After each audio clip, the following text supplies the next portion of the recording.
What is going on, Colts Nation? Welcome back to another Bring the Juice Colts podcast live stream. Thank you guys so much for tuning in this Sunday. That worked perfectly, Matt. It's all good.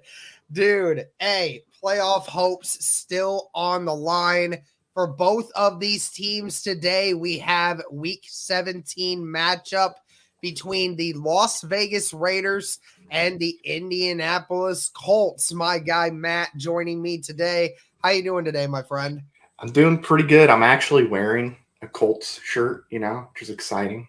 Wearing that. Got the Notre Dame hat on to celebrate Friday. Even though it was Oregon State and nobody had their players, still wearing this to celebrate, as I always do. And then, of course, finally wearing some Colts t-shirt. So. I had to go all out, man. I had the hat, I have the Colts pants on, I have the Colts socks on. So I'm all decked out in Colts gear today. So definitely really cool. Guys, stop talking political stuff in the chat. I'm going to end up blocking people if that's going to end up being a thing. Please, I'll give you one chance to not do that now. Okay. But anyways, thank you to the 80 plus people who are in here already, guys. Please be sure to like the stream if you're over on YouTube. Helps it get out to more and more people. Greatly appreciate that, guys. Be sure to comment. Be sure to subscribe. All that good stuff. Just hit over 17,700 subs. So greatly appreciate everybody tuning in. And guys, we have a big show today. We're going to go ahead and hop into this. But first things first, we got to talk about the inactives because there's a couple different things to go out on that. So let's go ahead and hop into it. First things first here, Matt. The good news, Michael Pittman and Braden Smith both not on the inactives list. So we are getting our number one wide receiver and our right tackle back for this game. But the one bad news about it, Kenny Moore, who was a late addition to the practice report at the end of the week, ends up not being able to play today. So, there's some good and there's some bad here with this. Yep. Obviously great to have Michael Pittman back, as we saw last week. We need him. He is a number one wide receiver. If you guys don't think he's a number one receiver, look at his numbers. Look at what we looked like without him. Look at the situation he's dealt with his entire career here with different quarterbacks. He's a number one, so it's great to have him back. Also, Braden Smith, I'm glad that he has a knee again. That's really great to see. It's been too long since we've had him. Blake Freeland, fine as a backup, but I think we saw Freeland is not really a starter. So having him back, Smith, is very important. But yeah, no Kenny Moore. That concerns me. I'm very curious to know what is going on with his back. Hopefully we get some more information pretty soon. But yeah, no Kenny Moore. That does kind of worry me a little bit. Yeah. And we'll talk about the defense here in a little bit, guys. But we're going to go ahead and stay on the offense. Everyone smash that like button. Like I said, let's get to over 18K today. Thank you guys so much for tuning in. Anyone that is wondering, again, asking about the Ogletree situation, guys, I mean, if you want to see what he did, just go and look it up on Google. It's pretty well known at this point. I mean, it's a supposedly a domestic violence situation. I'm not 100% sure on what the actual charge is, but nevertheless, it ain't good for Ogletree. No. He's on the commissioner's exempt list, so he is not playing. He is not going to be playing today or tomorrow or any other time until the NFL decides what the punishment is. But anyways, guys, we're going to go ahead and stay in here on this offense. So let's hop into it a little bit more here, Matt. We got to continue to talk about Pittman and Smith here because that was the big thing. Last week really showed you just how much the Colts were missing both of these players. Blake Freeland was getting eaten alive on last Sunday's game. And, of course, the Colts could not throw the ball consistently without Michael Pittman on the field. What kind of impact do you think that they're going to have against this Raiders defense that has been playing pretty well recently? They're going to have a big impact. First and foremost, our pass offense is going to be somewhat functional, which is good.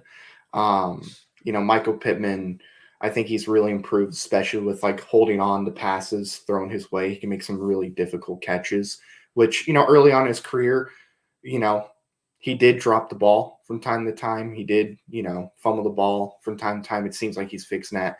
So having him back is massive alone. And then with Braden Smith, I think Gardner Minshew is very happy that his chances of having a broken leg have diminished significantly with Max Crosby on the defensive line for the Raiders. I think Braden Smith makes this offensive line much better than what it has been. So having those two back is pretty big. I would definitely say, yeah, like you said, with Crosby being in this matchup, Crosby has been an absolute nightmare this year for opposing offenses. And to get your starting right tackle back is such a huge thing for this offensive line to try to secure Gardner Minshew a lot better than what he was last week. Will definitely be a huge thing. And when it comes to Pittman, I mean, again, it speaks for itself. We're already talking about how important the guy was, and just to even see what it's been like recently for the Indianapolis Colts. I mean, it is so important to have. And we might as well stick on to the topic of the O-line here, because Crosby is definitely going to be the guy that, causes a lot of problems.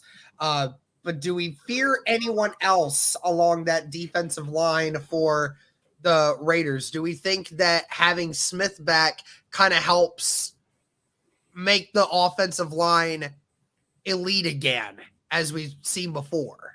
Yeah, I think him being back definitely helps. As far as the guys on that defensive line, nobody really sticks out as like a major concern for me. I mean, they do have a good defensive line. Our offensive line is going to have to step up and play a good game today, because they do have other players that can make plays. But am I like concerned about anybody that's not named Max Crosby? Not really. I just think they're a defensive line that really meshes well together. It's like Michigan's offensive line in college football. Maybe one guy sticks out as a really good player, but nobody else to me really sticks out as like a dominant offensive lineman. But when they're together, it's like a puzzle. It just works. It fits together, and usually good things can happen. So I think if you can control Crosby, not Cosby.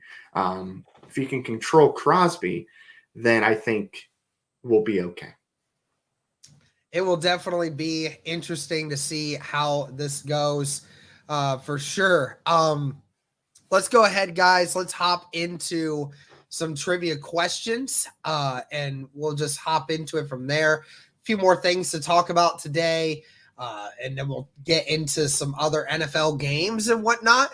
But you guys know how it goes. I always make sure to make a trivia question for you guys all the time, and you guys can go ahead and answer it as you so see it fit. Let's go ahead and hop into it. So the Colts had beaten the Raiders 4 straight times before their eventual loss in 2016. What year did the win streak start and end? If anyone wants to go all the way back. I'll give you a hint. It was before the year it was after the year 2000. So in that span of time, from the last time that the Colts had lost in 2016 to sometime in between 2000, the Colts had won 4 straight games against the Raiders. So I'd love to see if somebody else can answer that for me. So, are the Colts favored in this game? I don't think they are. They played 4 straight times before losing in 2016. Well, the streak actually ended are the favorite. That's crazy. We're a 60% favorite on ESPN, which is so funny. Let's do math here. 2016, I'm going to say, is when the streak ended, because the question does say it ended. Their loss in 2016. But they played 4 straight times. 16 would be the loss in 15, 14, 13. I guess 15, I should 14, say 13, when is 2012. let me just say this. Instead of the ending, when was the last win that they had in that streak? 2015 was the last one then. So I'm going to go 2015. 2012 to 2015 was the streak. Gotcha. It's funny that you say that because actually, no, it did not go that route. There wasn't a time when the Colts played the Raiders every single year. So that streak started in 2004 when the Colts beat the Raiders 35-14.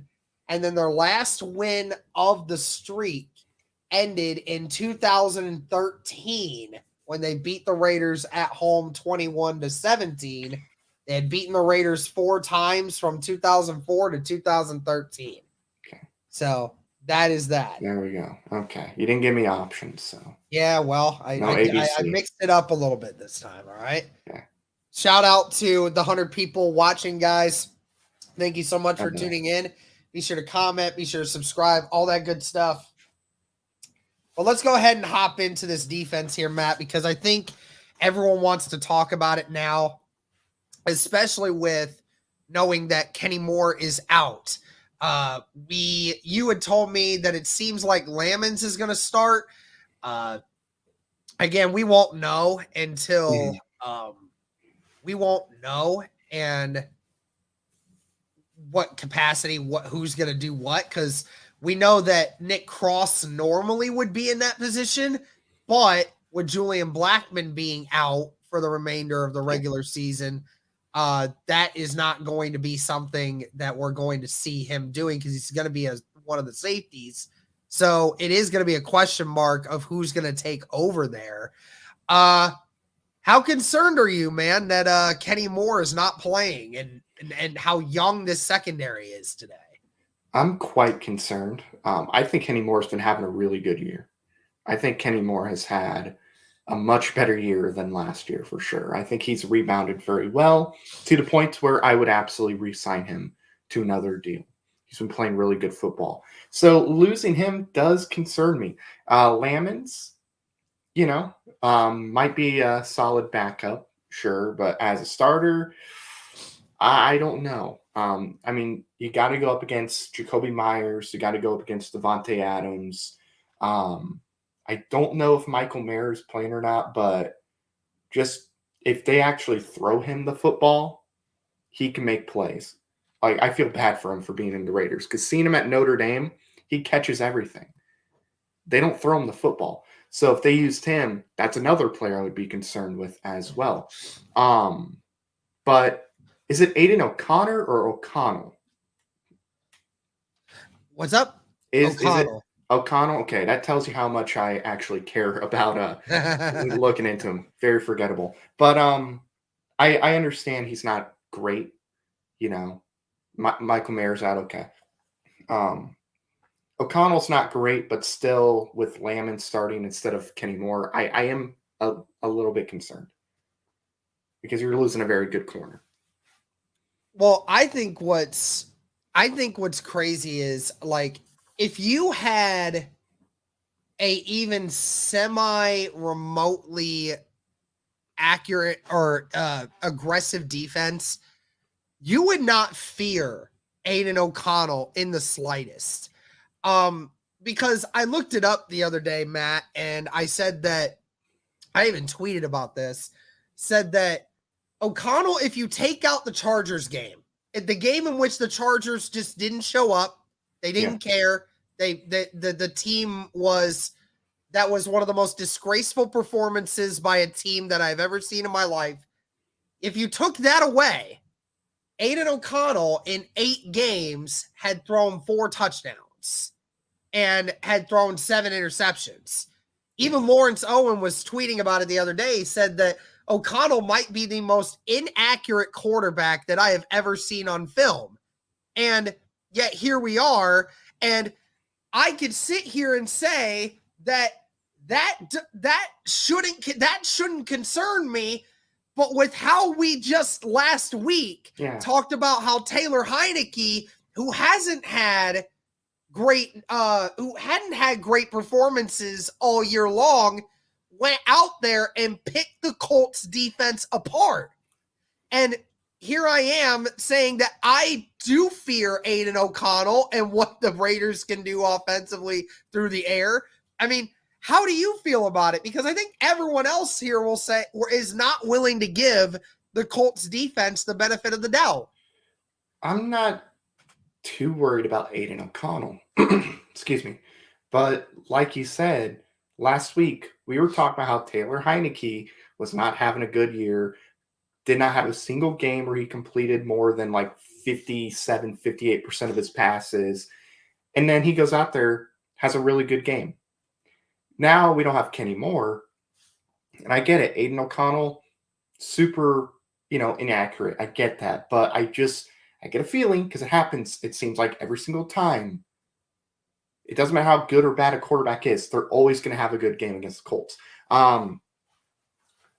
That gentleman right there is Beavis. What was his name? Beavis. Right there.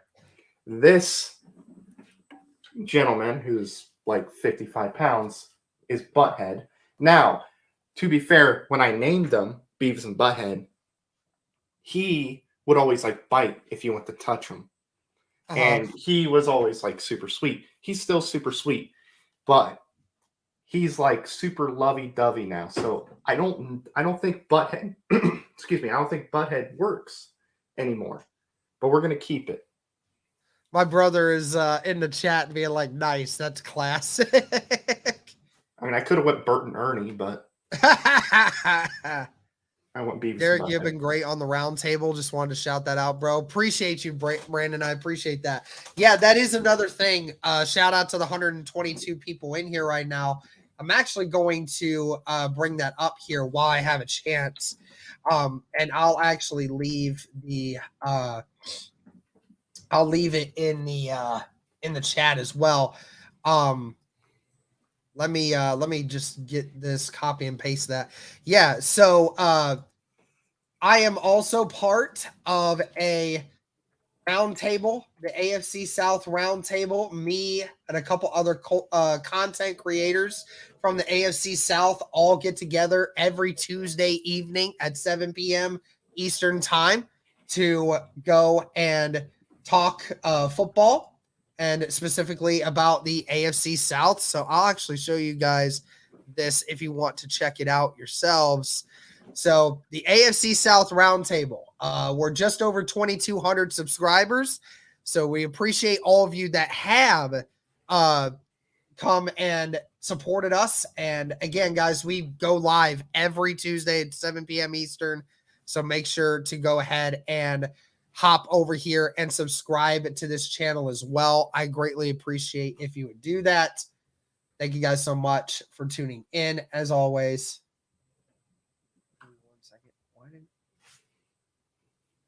Oh, there it is. I was going to say, why did the...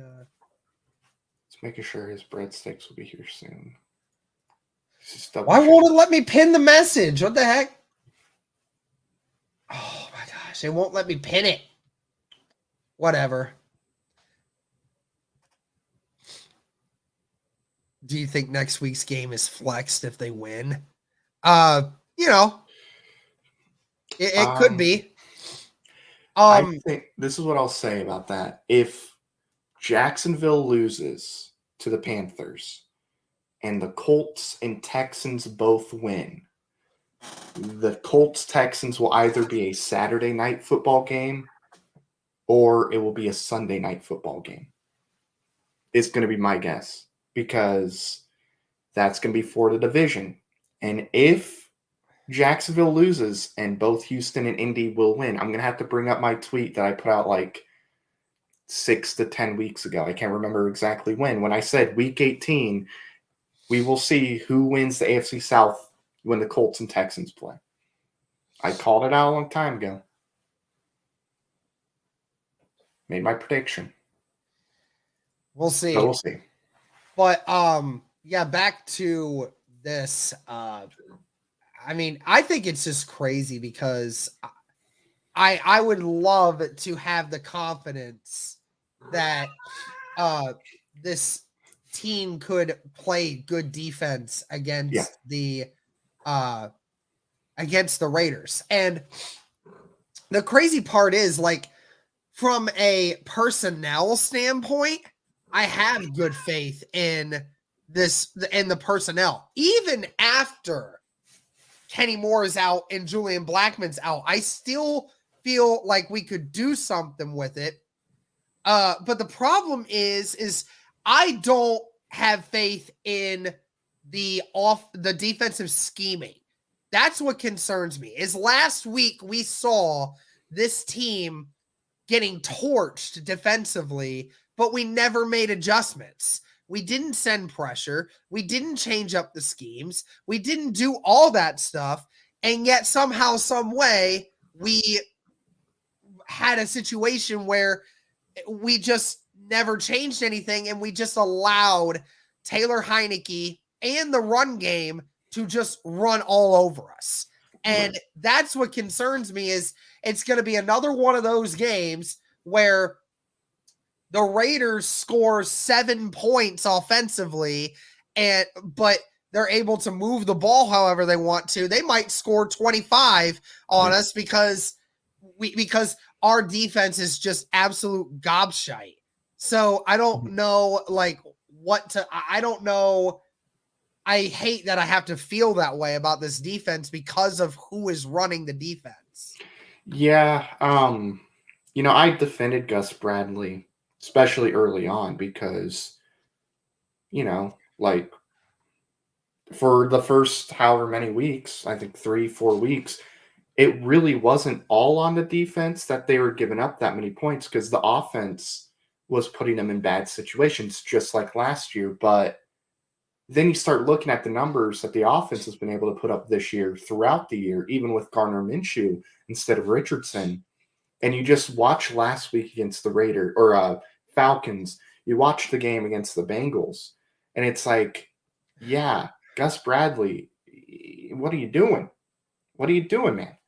Like, I do think after this season, it would be wise to get a new defensive coordinator. Like, you get a new D coordinator, and then you focus on the draft when it comes to, like, defense, free agency. Yeah, see if you can get a weapon or whatever for Richardson, but go heavy on defense. Defensive line for depth, mostly. Secondary, that's what they need to do. Their linebackers, we can all agree, linebackers are set. They're fine. Maybe they bring in one guy to back up, our linebackers, but we're set at linebacker. But we do need a new defensive coordinator. And the thing is too, like, I was talking about the turnover streak. Indianapolis, before that game on last Sunday, had a 19-game turnover streak. And then there was nothing for that. Nothing. Right. Nobody showed up. So it really stinks, just because I was willing to give Gus Bradley the benefit of the doubt of why that was happening. Yeah. But now I can't defend it. I can't. I hate this defensive scheme.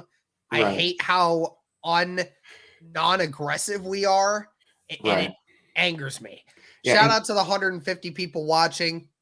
Be sure to comment, be sure to like, be sure to subscribe, guys. Like, Kenny's right in the comments too. I mean, it's not just on Gus Bradley. Players do have to tackle better. Like, they do.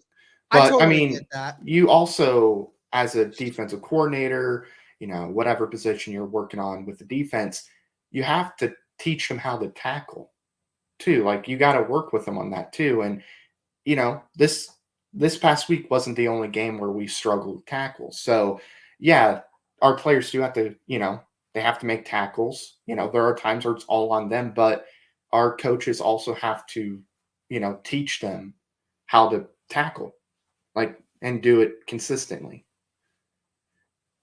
Yep, definitely. Give me Al Golden, defensive coordinator. Al Golden is super aggressive. The first year may not be great because you're learning everything and you're being asked to do a lot.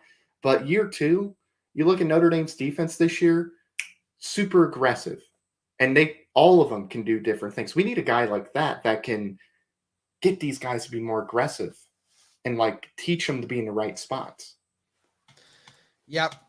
But I mean, that's, again, it's one of those things where we can have our feelings about how bad or even good at times the Raiders offense has been, but when it comes to the Colts defense, I mean, again, we can't really say much. And not to mention, I will give the Raiders credit in this. I think they ran the ball for like 150 yards against the Kansas City Chiefs last week, and they did it without Josh Jacobs, who is also not playing today. Mm-hmm. So if you would have told me they ran for 150 yards last week with Josh Jacobs and they don't have Josh Jacobs today, I would say, oh, it's probably going to tamper off a little bit. But they did that against the Kansas City Chiefs with their backups. And you expect me to believe that this Colts defense, who has failed to stop a team from rushing for over 100 yards in, I think it has now been 8 or 9 games in a row now, you expect me to believe we can stop the Raiders from running the football? Nah, don't miss me with that. I don't think we can. Yeah, last week, that makes me think, well, we probably can't. The Bengals game was another one where I was like, yeah, probably not. But, they did well against the Steelers when it comes to their run game. I honestly do think we need to blitz more in this game. I know John Hendricks in the chat saying can't blitz with our corners because they're too young. I think when you're going up against a quarterback like Aiden O'Connell, if you can make him rush things, I think even with young corners and safeties, I think you guys can.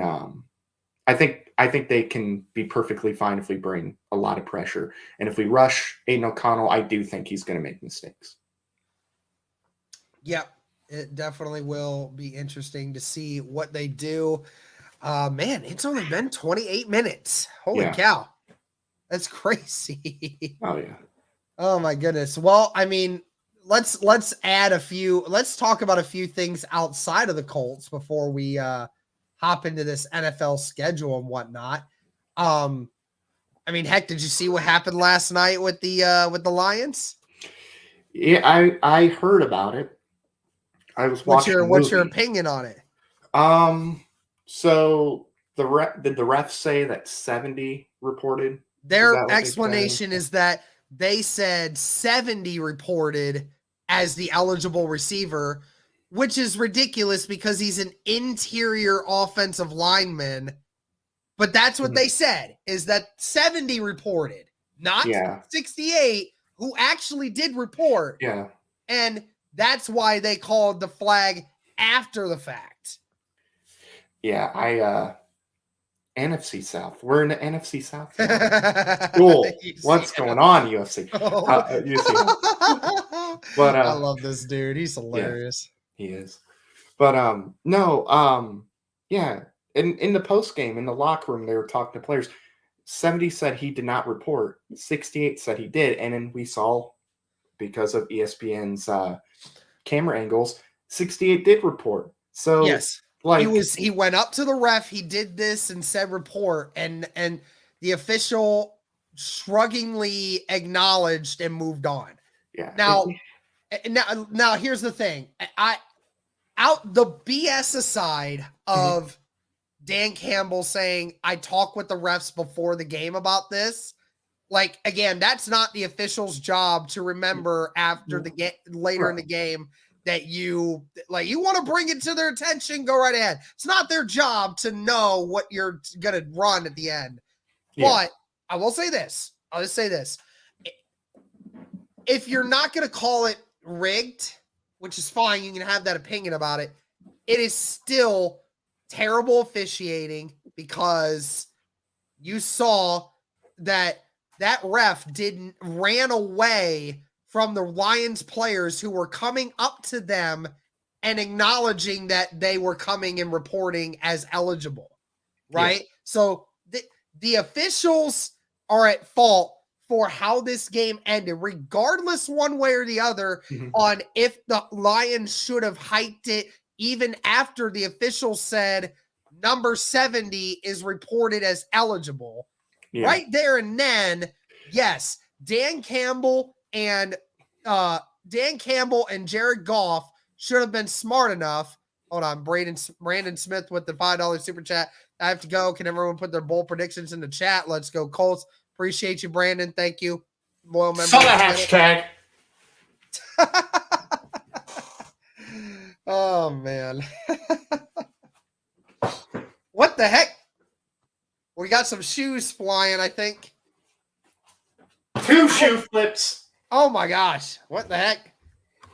My gosh. Matt is going crazy on the other end, guys. Jeez. Okay. Thank you for $5. Should have been smart enough to not hike the football. But at the same time, that is completely on the official for saying that number 70 reported as eligible when number 70 wasn't even in the huddle when the guys reported to him. So if it's not a rigged job, it's a complete 100% failure as an officiating crew for that to have happened. So it is what it is. Now, did the Lions have another timeout? I don't know. I didn't watch. I had no idea. I have no idea if they had another timeout or not. Because if they did, and you hear 70 reported as eligible, I would have called timeout immediately. If they did, I didn't watch the game. Odds are they didn't because of how late it was in the game. But I think they should have said something when they said 70 reported. I don't know. And honestly, maybe they should have kicked the extra point. I respect Dan Campbell for having the balls to go for it. But, I mean, you had a lot at stake. The extra point in that moment. Yeah, I would have personally took the extra point, get it to overtime. But, yeah, I mean, this has been, as far as I can remember, the worst year for refs and officiating in the NFL. Yeah. Like, I think after the season ends, they really need to figure something out because it's getting ridiculous. There's a lot of games that the refs are deciding. Well, whether you think that the Lions dude's officiating crew has already been downgraded and will be expelled from playoff contention this year for officiating. So that's good. Glad to hear that there's consequences for them. Yeah. They need to take accountability. Anyways, go ahead and hop into and that's the thing. The Colts fans know a thing or two about some games being rigged. So Browns. Yeah. Yeah, the Browns won, which I mean they had 2 chances in the past 3-4 weeks where they could be first in AFC South. So I'm not freaking out about that game, but yeah, they got screwed in that game. But you could say the same thing about the Ravens, because there were some missed calls in that game too. It's either way. It's been really bad this year. Give me 1 second here. You in any fantasy championships this year? I don't think so. I forgot to check for a little bit on my family league. And of course, when I actually check, I can win games pretty easily. Who's in the championship? I'll look at. It's a father and son. It's my uncle and nephew. Guys, I'm just working on something here. Appreciate you guys tuning in today. Greatly appreciated. Like I said, we will. You could tell that I didn't check at all. I forgot I was in a automatic draft league. One league I'm in. Deshaun Watson has been my starting quarterback for a long time. Mark Andrews has been my starting tight end for a while. That's a while, bro. How do you? What do you? I haven't checked. I think I was like, screw this, because I forgot to do a actual draft league instead of like an automatic draft league. I forgot to check, and I was probably just like, "Oh, screw this! I don't care." Finished 3-12 for a reason. Oh my gosh, man! But as far as who's going to win the national championship, probably Alabama, but I think Washington might win it. It's either going to be Bama or Washington. I don't see Michigan winning at all. I think Alabama's playing much better than Michigan is right now. And I'm rooting for Alabama for the first time, maybe ever, in a game. At least a playoff game. Because I want Michigan University to go bankrupt. Facts. And those kids, they can go to another school.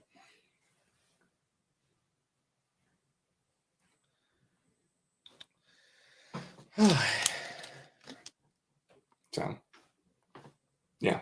So, I think Bama wins, but I do want Washington to win. And I think they might win, too.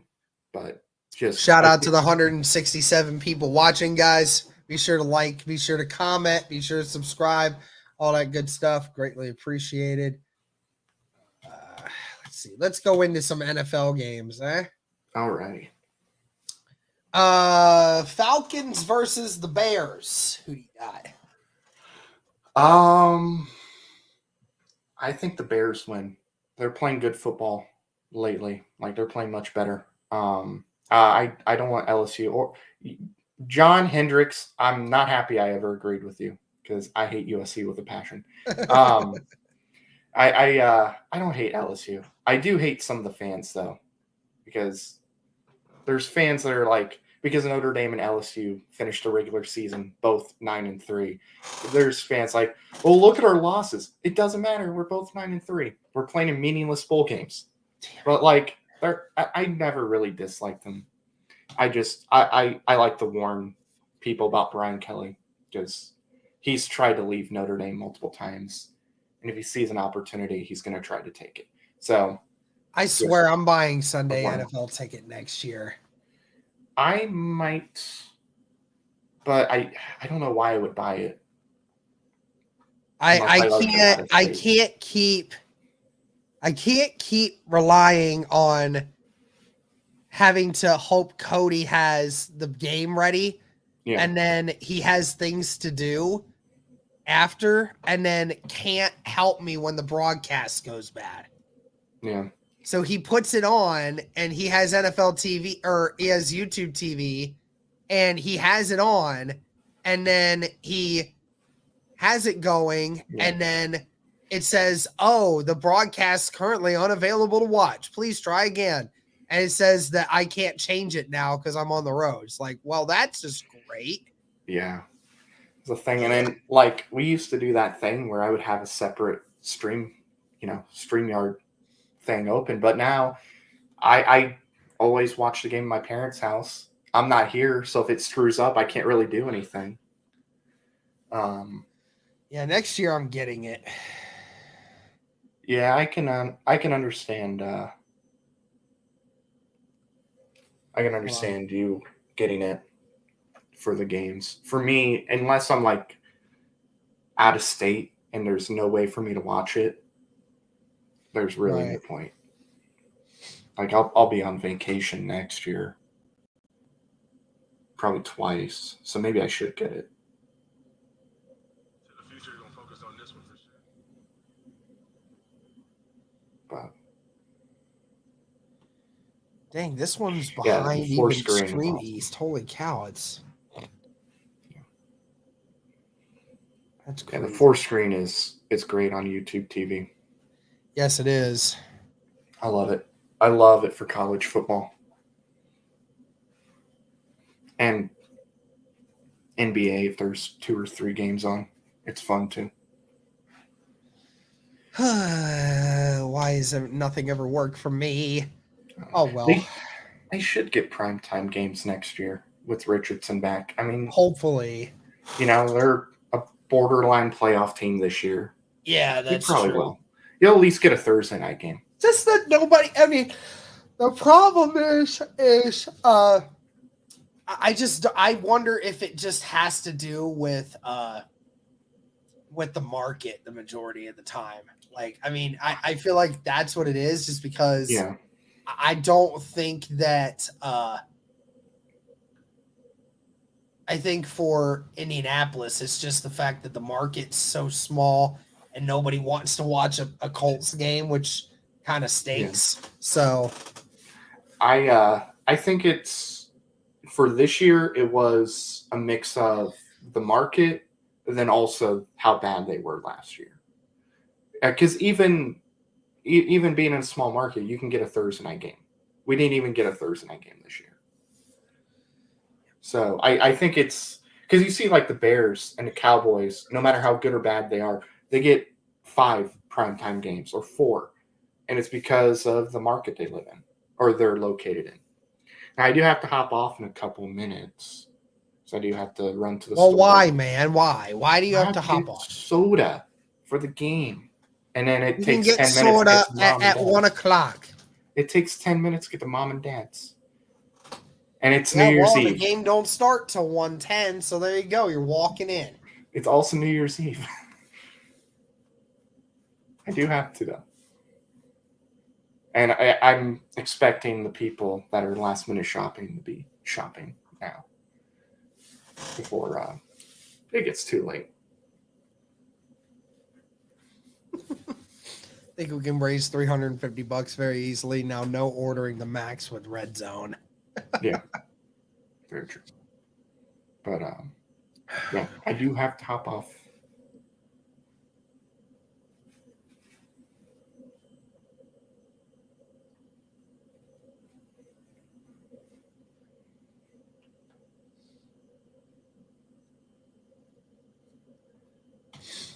Oh well. Well, I'll let you go then. If you're gonna need to get some stuff done, then go right ahead. Yeah, I got to get to the store. Now, should I buy pizza rolls for today too? Oh, 100%. Okay, we'll do pizza rolls then. I think they're on sale. So, alrighty, I will catch y'all later. Have a happy new year. And See you later, dude. Yeah, see y'all later. Lord and Savior Bryce Young, please get the job done.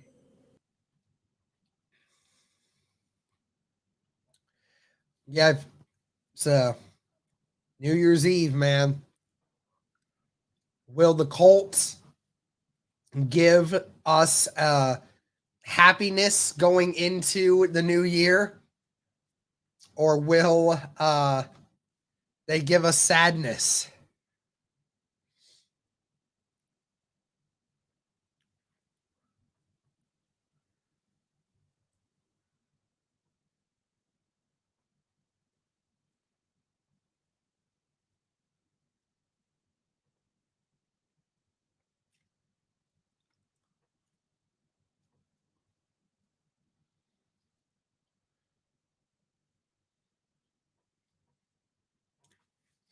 If we play the Dolphins in the playoffs, then we're going to die.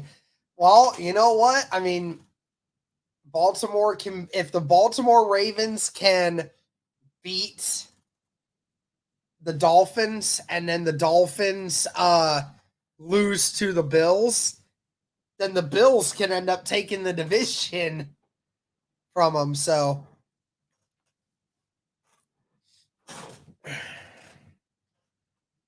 I'm tired of sadness. Yeah, I know. I'm tired of sadness too, man. I'm hoping that Indy has a plan today and Indy ends up with a better option. So really just hope that we're better this time around than what we were last Sunday. That's all I can really ask for. Let me just ask all of you here in the chat while I can. Do you guys think, knowing what you know now, do you think that this season was a success for Indianapolis? I'm asking genuinely. I want to see something. So comment in the comment section if you think that this season has been a success or if you think it's going to be a failure.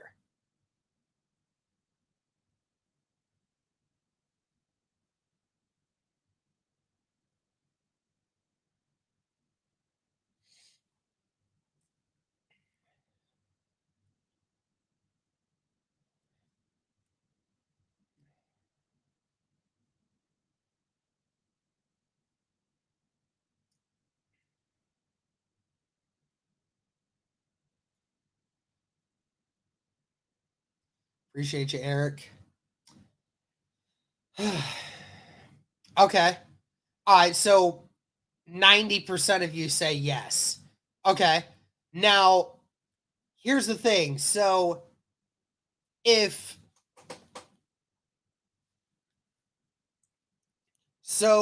Indy loses these last 2 games and we don't make the playoffs, or loses one of the 2 and we don't make the playoffs, I want to ask what you guys think. Do you still believe it would be a successful season?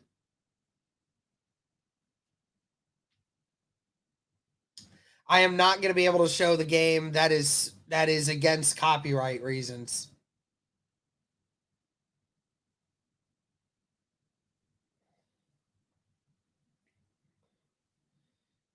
Okay. Majority of you saying yes.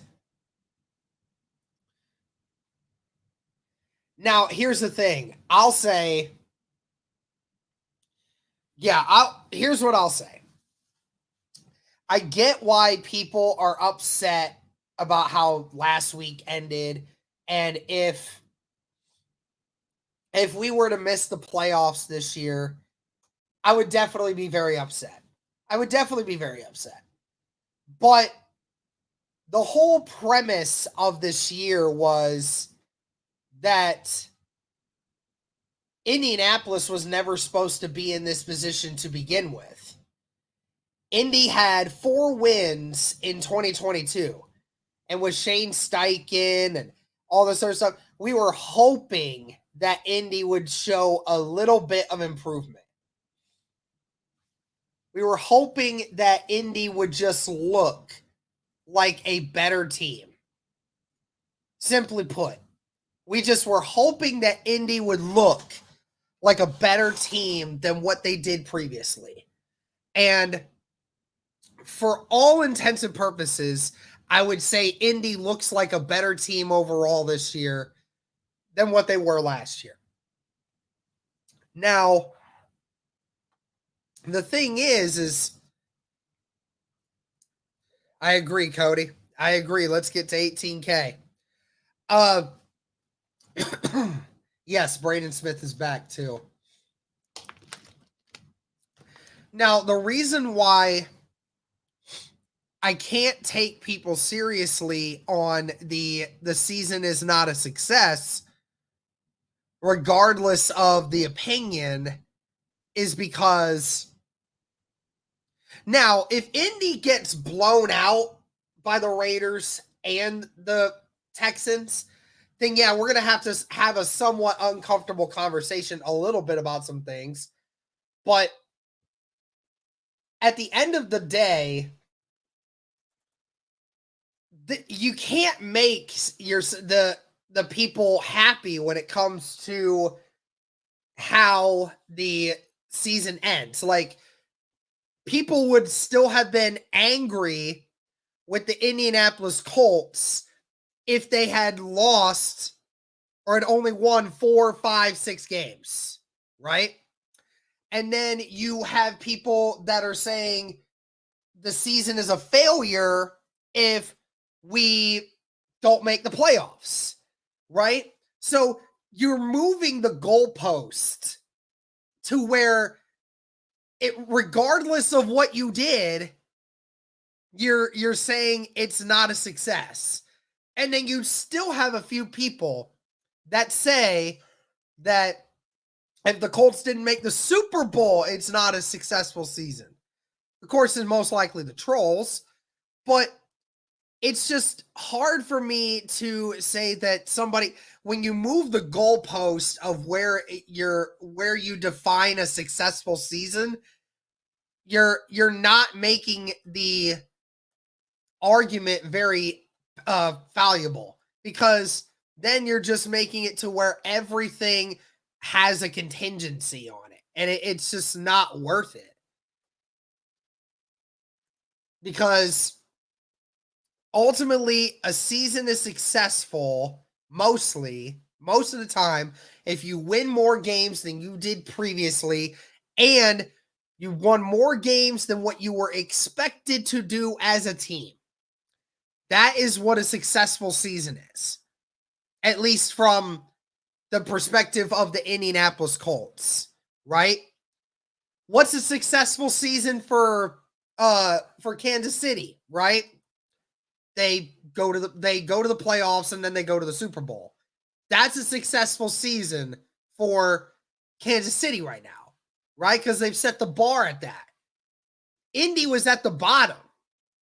So to go from the bottom to right there in the middle with everyone else, I think just shows you just how good Indy's season has actually been. And now I really hope that Indy will be able to pull this one out. And then if we pull this one out, then I have a really good feeling about what Indy can do for the remainder.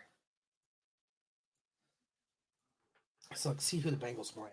Bengals are playing the Chiefs today.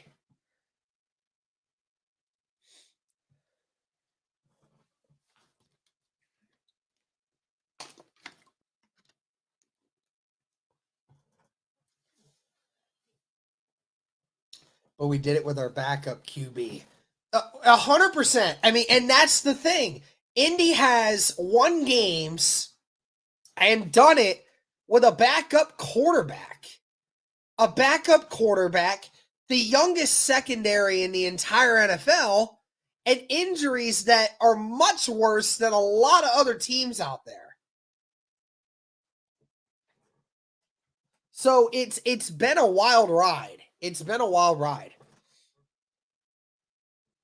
Derek just wondering, with all the re-signings we have to do, which players do you think we don't re-sign?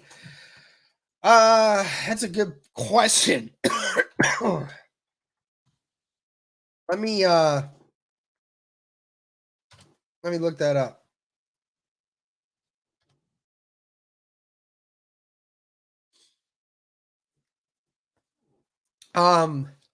Who do we not re-sign? Well, you're not re-signing. I don't think they re-signed Taven Bryan. They're not re-signing Isaiah McKenzie. I don't think they're re-signing Tony Brown. My guess, they don't re-sign Zach Moss. That's going to be my guess. Outside of that, I think the majority of these guys are coming back. I mean, especially for Grover Stewart, you need a guy like that in the middle, especially with as bad as your rush defense has been. Kenny Moore, I think, needs to be brought back. He's been really, really good this year.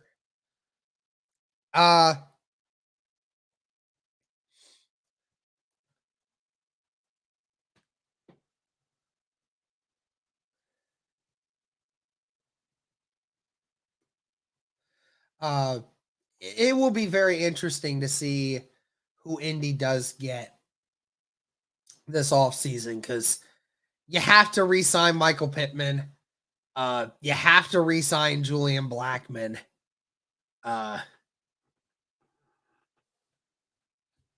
It'll just be interesting to see what the Colts do. There's so many things that you can do with it.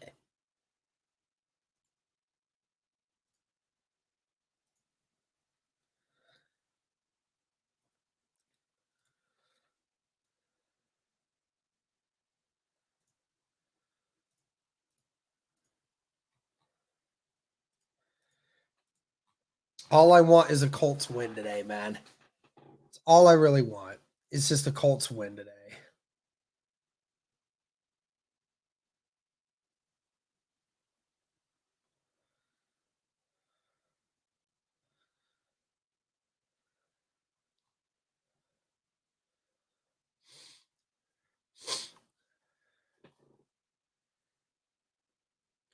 So when, not if, but when we win these last two games, do we control our own destiny if we win these last two? No, that is not 100% true. If Cincinnati wins out and Jacksonville wins out and Buffalo wins out and Steelers lose one, then that will be where no, you won't be able to do that. The Colts would end up being the odd man out, even if they win all those.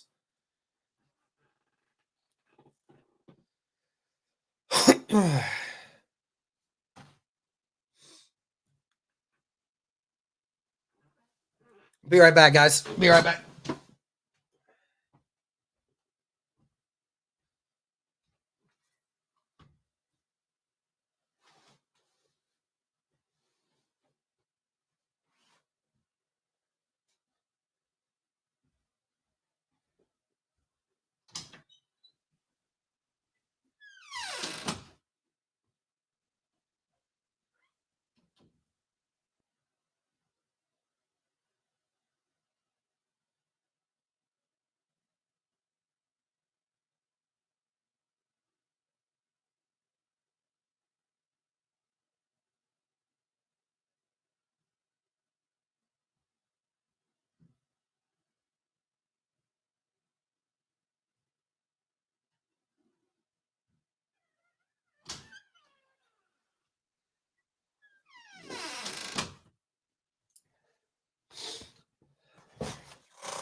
When we win, what's our percentage for the playoffs? That's a good question. Let me pull it up. I think they would have that.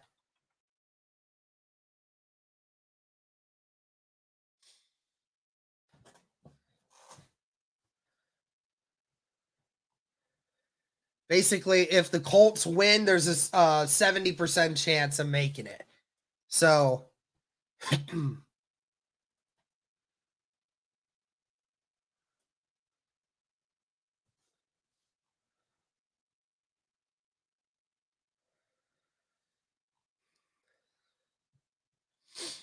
just need the Chiefs to win today, man. I just need the Chiefs to win today. If the Chiefs win today, then that's huge. If the Chiefs can beat the Bengals, then that's the big one. That's the big one if you're Indy.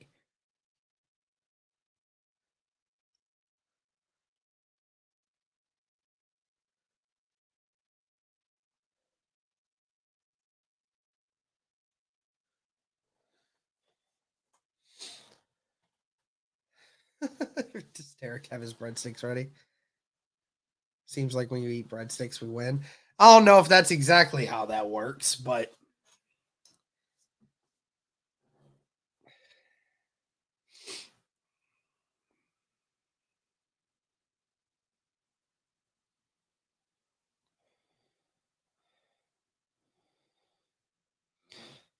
oh man.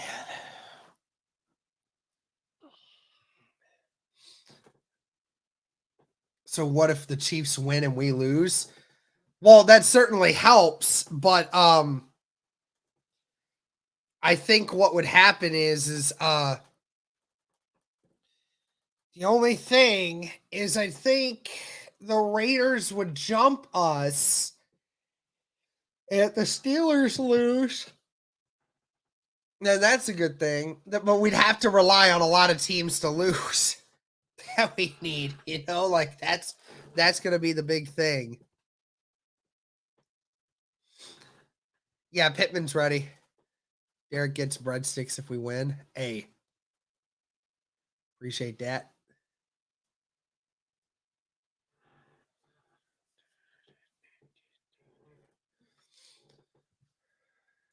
Yeah, definitely need to win out either way. 100%. What's up with the Chiefs this year? Just not as dominant, you know. I'm pretty confident if the Chiefs win today against the Bengals, then I think they clinch the playoffs, if I'm not mistaken.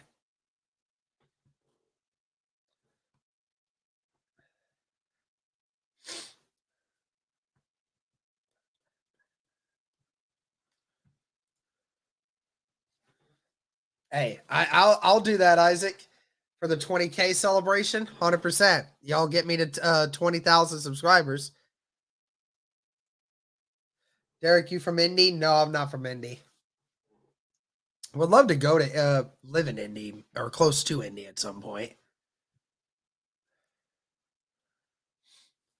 But again, shout out to Derek Stevenson for the $2 super chat. Shout out to Brandon Smith for the $5 super chat. Shout out to Bruce Cox with the $3 super chat. Let's go Colts, win or lose. Hey, thanks, man. Anthony Doe being a member for 9 months. Happy New Year's, folks. Go Colts. Big one today. Shout out to you, Anthony Doe. Appreciate it, man. No, I won't be showing the game. Copyright reasons, I can't.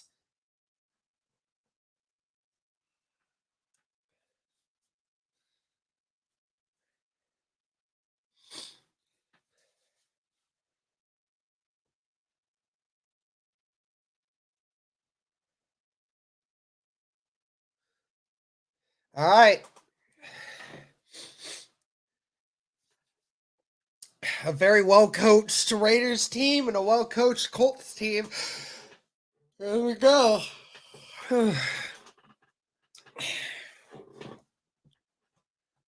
Colts and Raiders. Shout out to the 220 people watching right now, guys. Be sure to like the stream. Be sure to comment. Be sure to subscribe. All that good stuff. Thank you, guys. It looks like the Colts will be receiving first. Seems like that's always the case. Don't know if that's a philosophy for Shane Steichen to try to score first. But Raiders visiting town. Indianapolis Colts.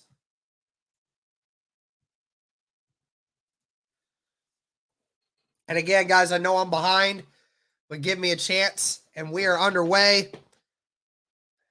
Downs will fair catch it at the 1, and that will not be returned. So the ball will start at the 25.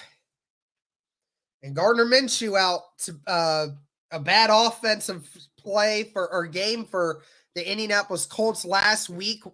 Colts scored on their opening drive and then failed to score a touchdown the rest of the game. We'll see how this offense does today. Braden Smith back in the lineup for the first time in over 3 weeks. 2 receivers to the right, 1 to the left, and they're going to hand the ball off to Jonathan Taylor. Taylor, who gets to the 29 after being brought down. Good to see Jonathan Taylor back there. No Zach Moss today, who is dealing with a forearm injury. So it'll mainly be the Jonathan Taylor show today, who was paid earlier, was paid before their week 5 game against the Tennessee Titans. Taylor and Minshew in the shotgun. 2 receivers to the right, 1 to the left, and a tight end on the right. Taylor gets to the 30, but he is brought down immediately by number 95, John Jenkins, 11-year veteran out of Georgia.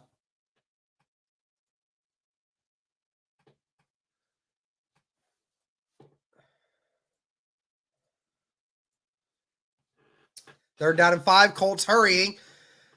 Minshew looking, and he finds his man, Josh Downs, and he's got a big one. Josh Downs still going, pushed down at the 20. Indianapolis is down at the 20. Gardner Minshew rolled up into the pocket and finds Josh Downs wide open, no one even close to him. Great job there, and a great throw, and great catch by Josh Downs. And he goes all the way down to the 20. 2 receivers to the left, 1 to the right. Tight end on the right. Jonathan Taylor rushing again, drives the pile forward, brought down at around the 15.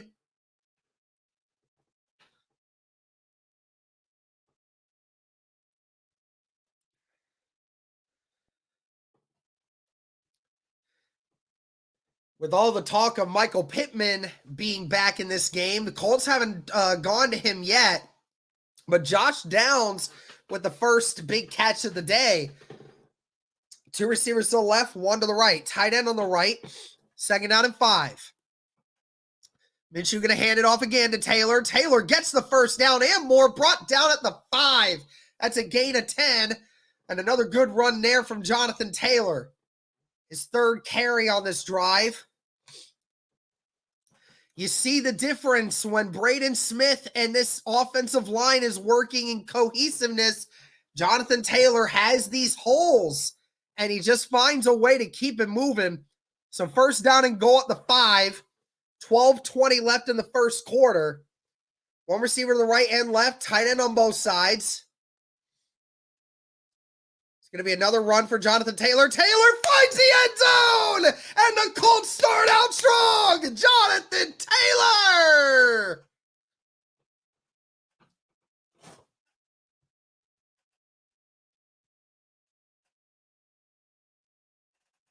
And it is 6-0 to start.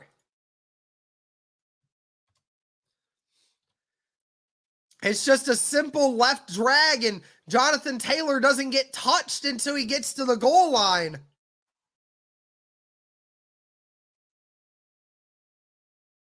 Yeah, I know I'm behind a lot, guys. I mean, my original source was supposed to be working, but it's not working right now, so. And Matt Gay's extra point is up, and it is good. And the Indianapolis Colts take the early lead. Didn't take long, but the Colts start out the same way they did last week. And it's a touchdown to start.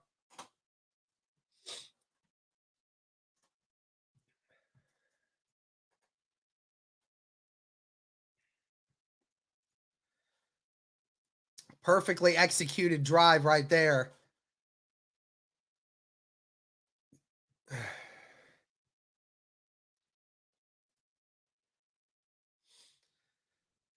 Yeah, just not local, so us local viewers are about 2 to 3 minutes ahead.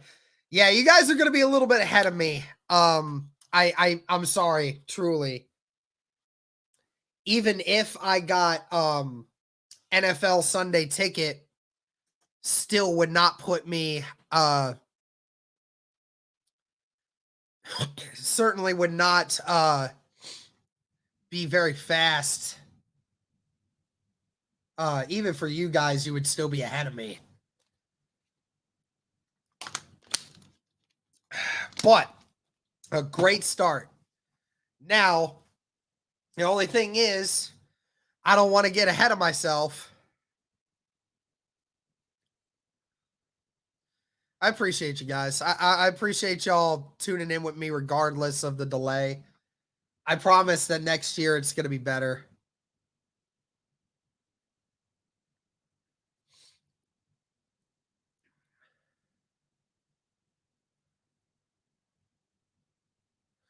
But again, last week we saw Indy get off to this same hot start. So certainly not going to count too fast yet. I need the Colts to get a stop here. We love the time and effort you put in, Derek. Appreciate you, Keenan. Appreciate you. Appreciate you, Robert. Colts win by 17. Hey, that'd be nice, man. Make me feel a little less anxious.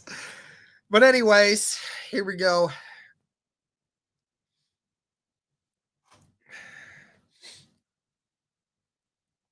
Indy off to a great start. Colts only had to throw the football 1 time on that first drive.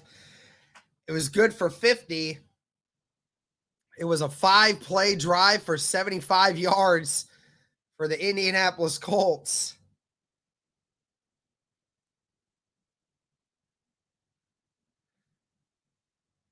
If you had Josh Downs on your fantasy team, you're off to a really good start there. And that kick is away. And that one's out of the back of the end zone. That will not be returned.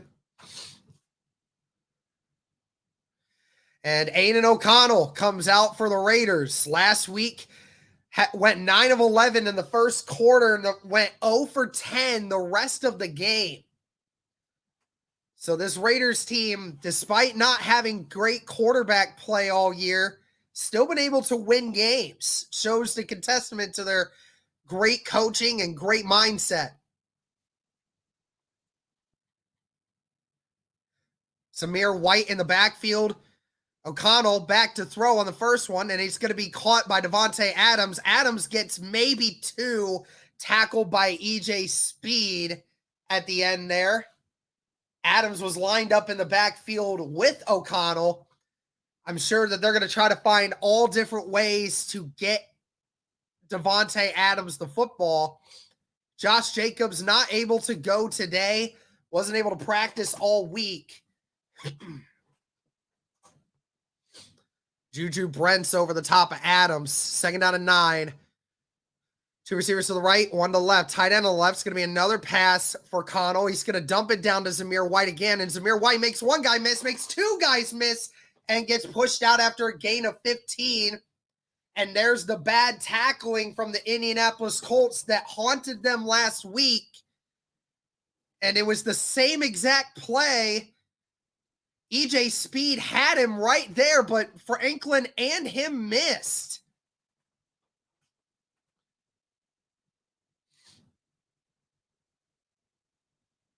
Two receivers to the right, 1 to the left. Tight end on the right. Receiver in motion left now. It's going to be another run here, and he gets about 2 before being brought down by Ebukam. That was Zamir White on the run. This Colts defense that had a lot of bad things happen to it last week really needs to tighten up, especially in the run defense. Falcons ran for 150 yards on them last week. Needs to do better. 1 receiver to the left, 2 to the right. Bunch formation on the right. Ball at the 42 of the Raiders. Receiver in motion. It's going to be play action here for O'Connell. O'Connell, under pressure, gets rid of it. It's incomplete. Over the head of Zamir White. Ebukam with the pressure. O'Connell was hit as he threw. Good to see them getting pressure. 3rd down and 8 coming up. An Indy defense, which has been really bad in the rush department this year, about average in the pass department. So it's been an average to below average defense statistically this year. 3 receivers to the right, 1 to the left. Connell in the shotgun. It's going to be another pass here. O'Connell has time, throws it. It's caught by Devontae Adams and Nick Cross on the coverage. And that is a first down, a big first down. And the Raiders are in Indy territory. Another one of those where Cross just couldn't quite get there in time. And Adams is out at the 33.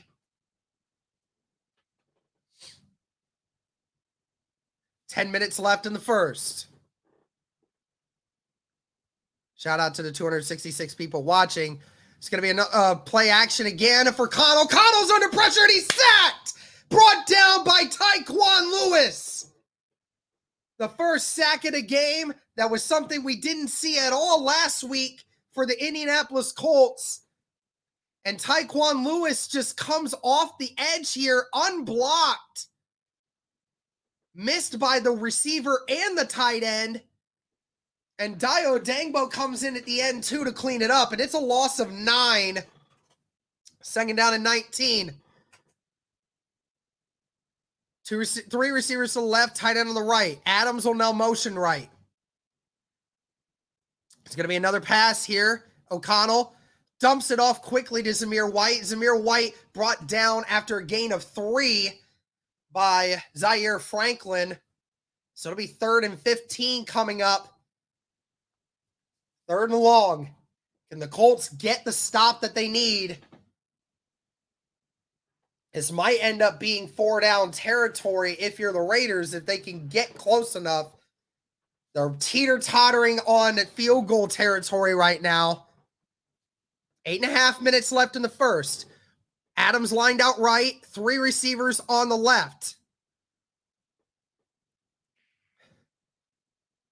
O'Connell facing pressure. The Colts bringing it, and it's caught, and he gets there, and he gets the first down again.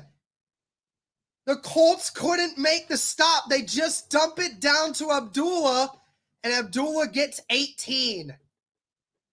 And once again, terrible tackling by the Indianapolis Colts, who brought 6.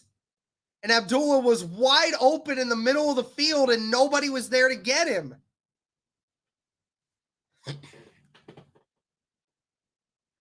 Finally brought down by Jones, down at the 22. 2 receivers to the left, 1 to the right. Tight end on the right, and there's a flag. It's going to be a false start on the Raiders.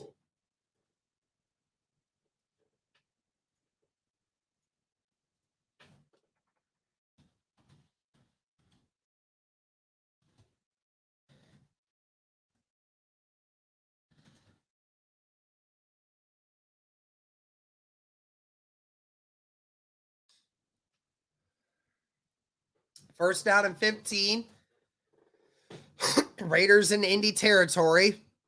Ball at the 27. 1 receiver to the left, 2 to the right. 2 running backs in the backfield. It's going to be a slip screen. O'Connell eventually gets it to Samir. Samir doesn't go down right away. Gets brought down to the 22. That's a gain of 5.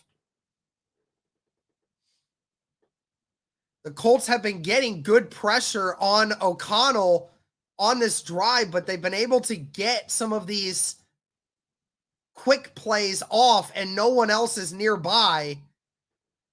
Colts got to clean that up.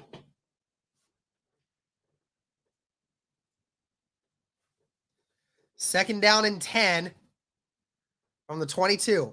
It's going to be play action, and it's going to be a run now, and Zamir White gets maybe a yard and a half. Be third down and 9 coming up. So again, another 3rd and long here for the Raiders. And the Colts finally get this stop. You've shown you've been able to get pressure with your front 4. Does Gus Bradley stay back here? And it appears as though he will. 2 receivers to the right, 1 to the left. Tight end on the right. Colts only bringing 4. O'Connell under pressure, and he fires. It's incomplete, and no flags, and the Colts get the stop. Juju Brents on the coverage. I think Jacoby Myers was the intended target, and the Raiders will have to go for the field goal here. O'Connell delivers a good throw there, but great coverage by Juju Brents.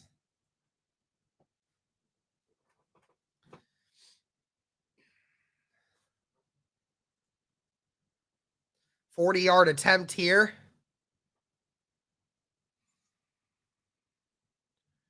And that one is up and good. So the Raiders do respond. The Colts still hold the lead 7-3.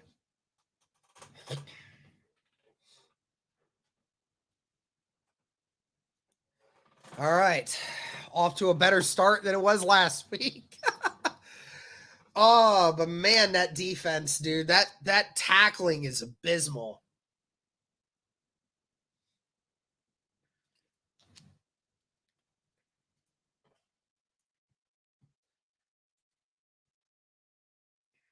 Looks like our permanent defense. Yeah.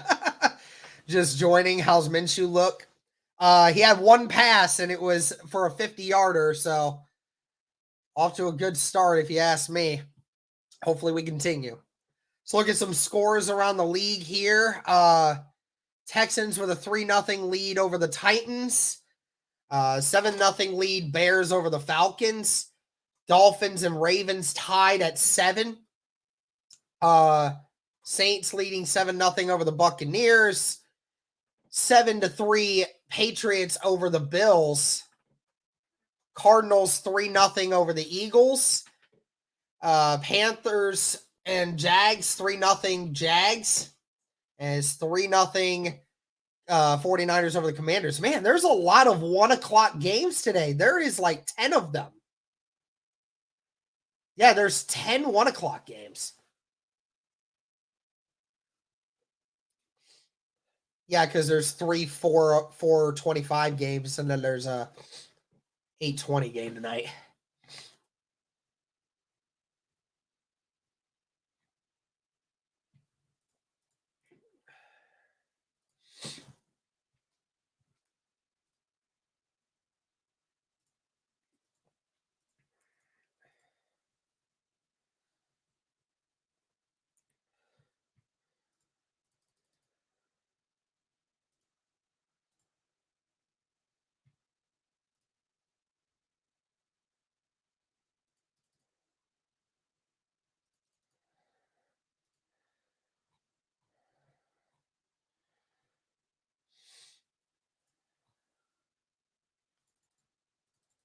All right. Well,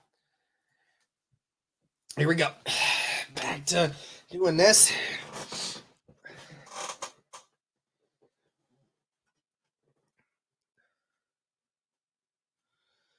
Colts will get the ball back here. 7-3 lead to start. Again, the big thing for Indy is not having turnovers in this game. That is the big part of this. Just under 6 minutes left in the first quarter. And Josh Downs will fair catch in the end zone. And the Colts will come back out. Great start there for Gardner Minshew to start this drive, that last drive.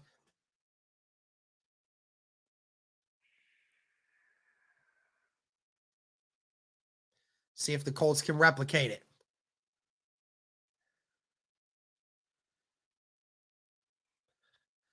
Minshew under center. One receiver to right and left, tight end on both sides. No, Minshew in the shotgun, actually. Going to be an RPO. He has time. Minshew still looking. He's just going to dump it down. No one open. Molly Cox was covered too, so that's just going to be an incomplete pass.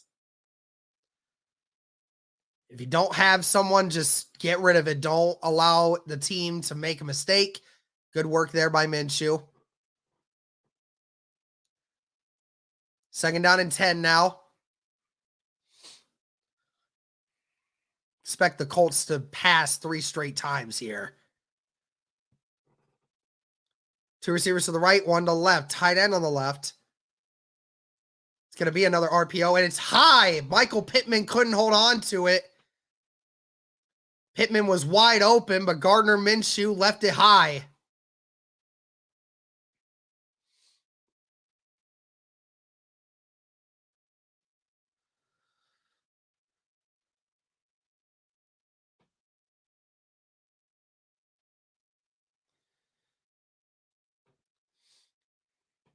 Baltimore Ravens clinches home field advantage with a win.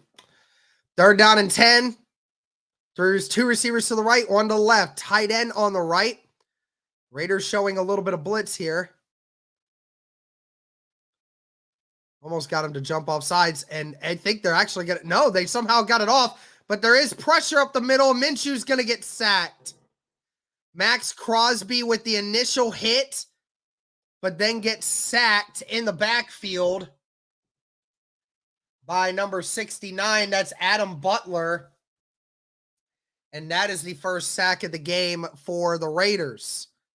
Crosby's just going to come up the middle, never gets picked up on a stunt. And the Colts will have to punt it away.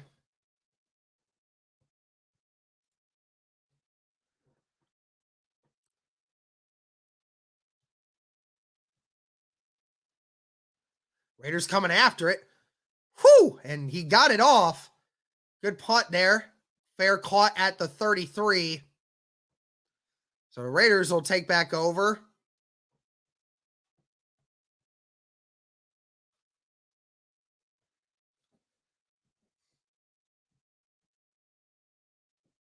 Y'all always, every time the Colts go 3 and out, you guys always accuse Steichen of being the problem. It's hilarious to see it because you guys aren't watching the game.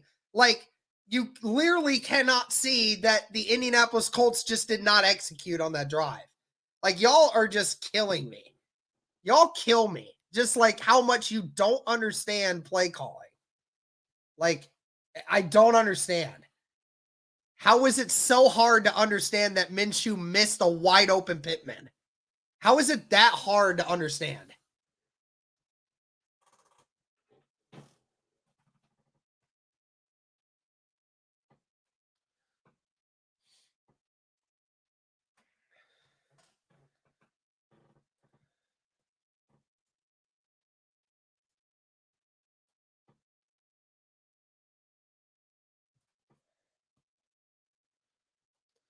Bryce Young got hurt.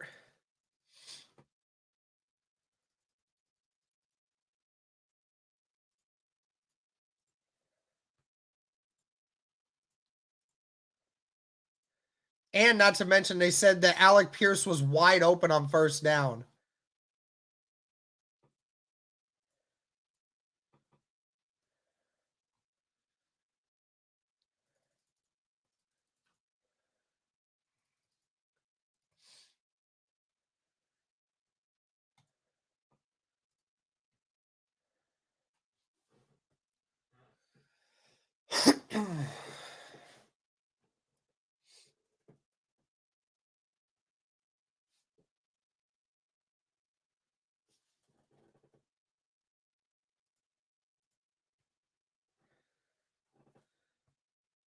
No, I haven't had any issues, Steve.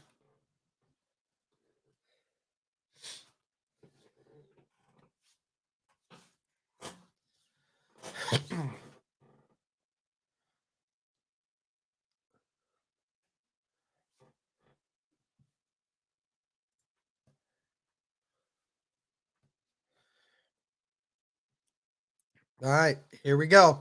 Raiders will take back over. Colts still with a 7-3 lead. 5 minutes left in the first. First down and 10. O'Connell under center. One receiver to the right and left. Tight end on both sides. Receiver will now motion left. Zamir White in the backfield. And another flag, and it's going to be another false start. This Raiders offense just, I think that's the third flag on the Raiders offense to start this game already. Offense just not in tune right now.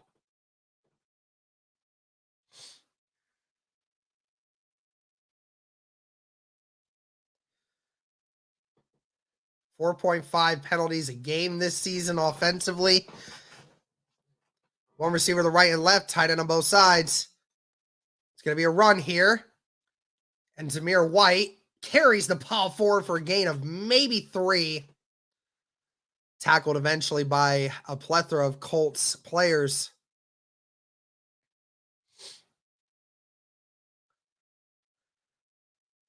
Yeah, and that first down play, Alec Pierce is wide open. Alec Pierce is so wide open, there was no one within 20 yards of him. Unbelievable. One receiver to the right and left. It's going to be another pass. O'Connell hit as he threw, but Adams somehow still catches it. Tackled out of bounds by Brents. It's a gain of about 7. It's going to be 3rd and 5 coming up. O'Connell was hit as he threw that one because he only took a 3-step drop back.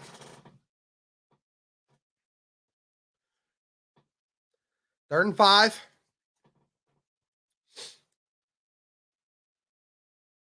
Two receivers to the left, one to the right. Tight end on the left as well. O'Connell avoids the pressure. It's incomplete. No flag once again. None. And look at that. Chris Lemons with the coverage on Devontae Adams. And the Colts get the 3 and out. Lemons all over that one. What a play there. And the Colts get the stop, the much-needed stop. Chris Lemons, who had to miss the first couple games of the year due to a suspension, Came in with the big play there. That's a huge punt, and it's fair caught at the 6. Josh Downs, you got to let that one go, buddy.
Oh man, that replay on Alec Pierce. Oh my gosh, that's so terrible.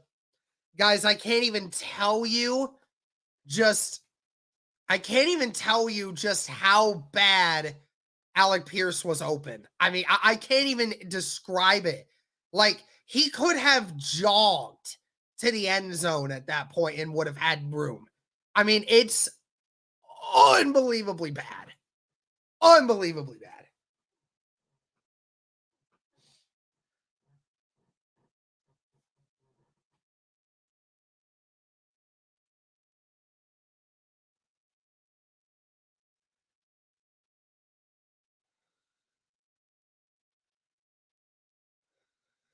All right, first down and 10, 3:44 for the Indianapolis Colts, who start deep in their own territory. 94 yards to get a touchdown here if Indy wants it.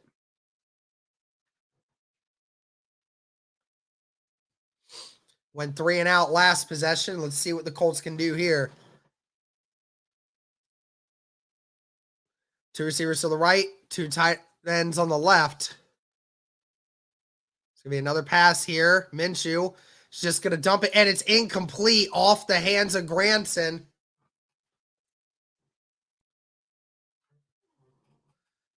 Second down and 10 coming up.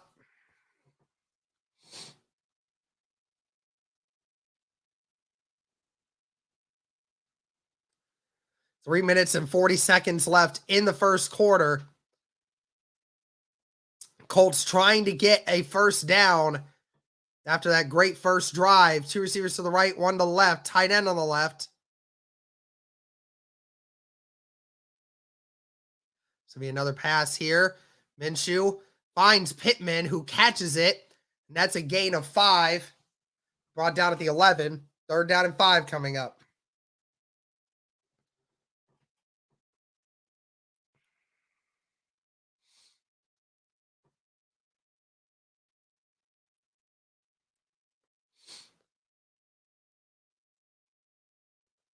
Shout out to the 350 people watching, guys. Be sure to like the stream. Be sure to comment. Be sure to subscribe. 1 receiver to the left, 3 to the right. Raiders with 7 up on the line. Pierce motions left. Now they're bringing everybody back. Minshew's going to step up. Minshew's going to run it himself, and he doesn't get the first. He dives forward a yard shy, and he doesn't get it. And the Colts have to punt again.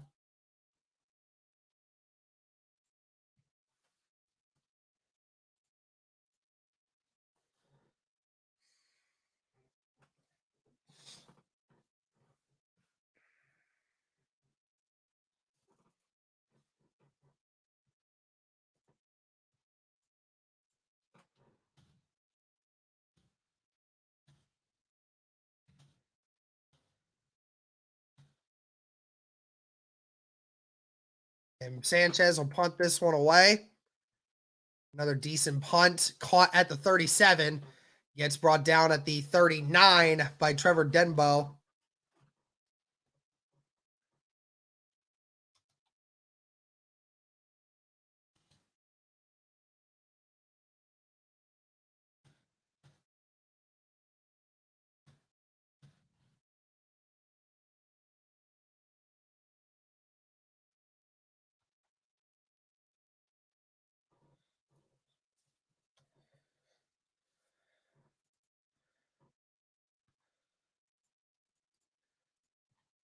Michael Pittman, fourth player in franchise history to have 100 catches in a season.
Need another defensive stop, man.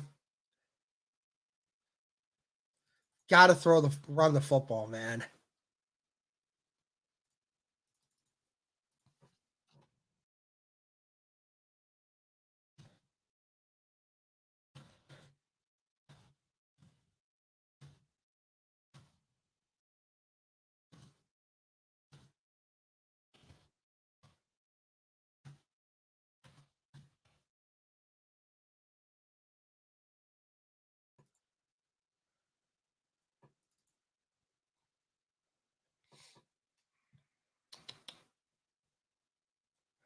Let's take a look at some scores here, see if anything has changed.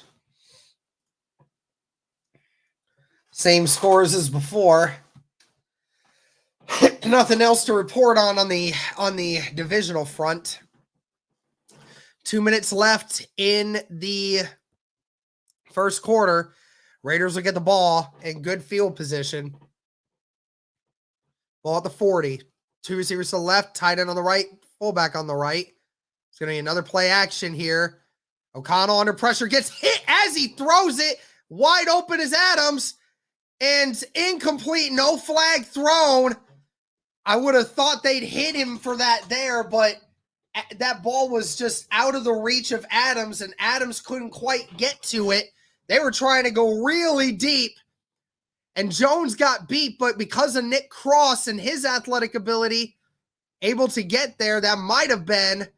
But O'Connell gets destroyed by Buckner as he throws it. Come on, Colts, keep getting that pressure. Second down and 10. Three receivers to the left, tight end on the right. There's going to be another pass here. O'Connell with time. O'Connell still looking over the middle, and he finds Jacoby Myers, who's brought down at the 47 of Indy.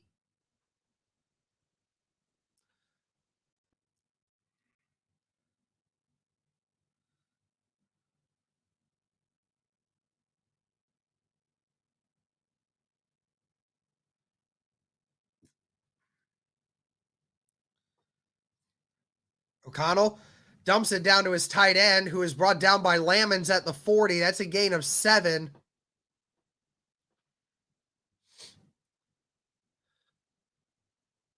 That's Hooper on the catch.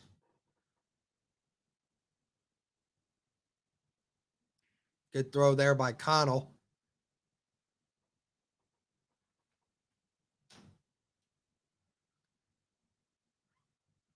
Less than a minute here as we're approaching the end of the first. One receiver to left and right. Wing formation here. It's It's going to be another run for Zamir White. He's close to a first down. We'll see where they spot him. Looks like they're going to spot him half a yard shy of a first down. But the Raiders are in field goal territory here. 30 seconds left.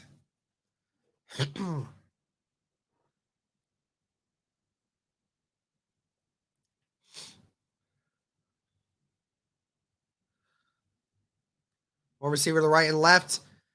Surprised the Colts don't have more guys up on the line, and they're going to hand it to Jacoby Myers. Myers is going to throw it backwards to O'Connell. O'Connell looking for someone. He doesn't really have anyone. He throws it back to Myers, and Myers, it's incomplete. Fourth down. They tried to run a trick play, but the trick play was covered in the back, and it looks like the Raiders are going to keep the offense out there. Myers came over on a jet sweep and then threw it back to O'Connell, but his intended receiver was completely covered, and Zaire Franklin saw that he was just going to throw it back to Myers, and the Raiders are going to go for it on fourth down, and there's a false start, and the Raiders get hit with it. And that is the third false start by the Raiders in this first quarter. And now the offense will come off the field. And the Raiders are going to have to punt it because they're out of field goal range. They brought the extra lineman on the left side.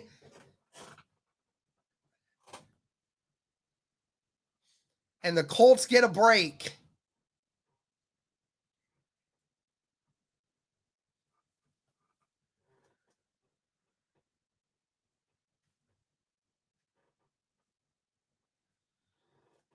Punt will go away. See where this goes to. And the punt will go out at about the 6-yard line, the same as it was before. Good punt there by Cole. And the Colts will start with the ball deep in their own territory again, but the Colts get the stop. Everybody go send Lawrence $1. I agree with that. Everybody go do that. Everybody go help out Lawrence.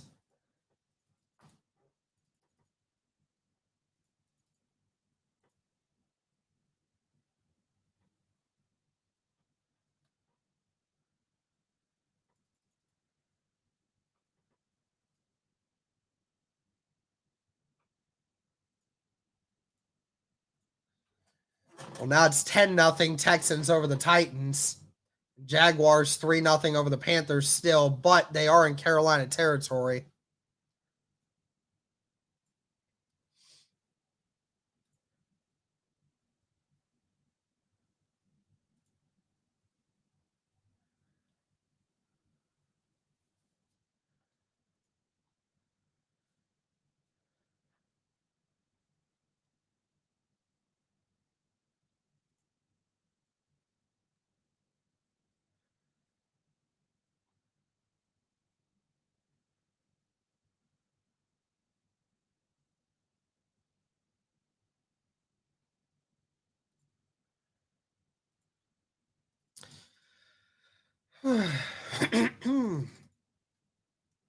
Appreciate you, small town Steve.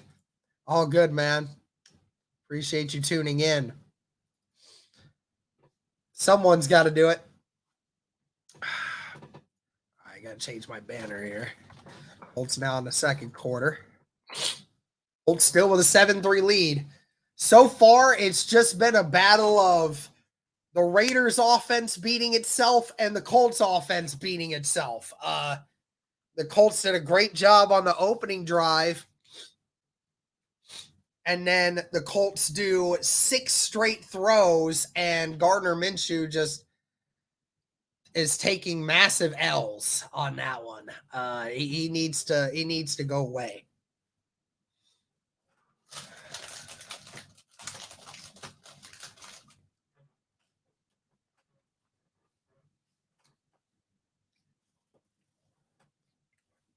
Yeah, Justin Fields deserves a chance.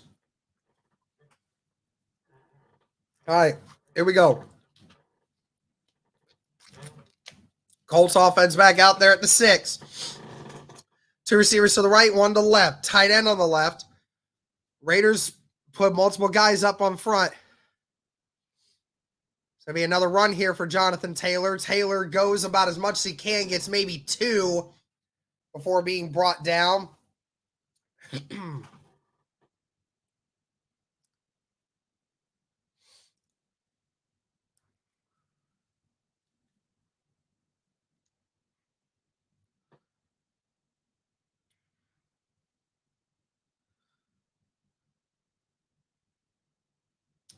One receiver to the right and left, tight end on both sides.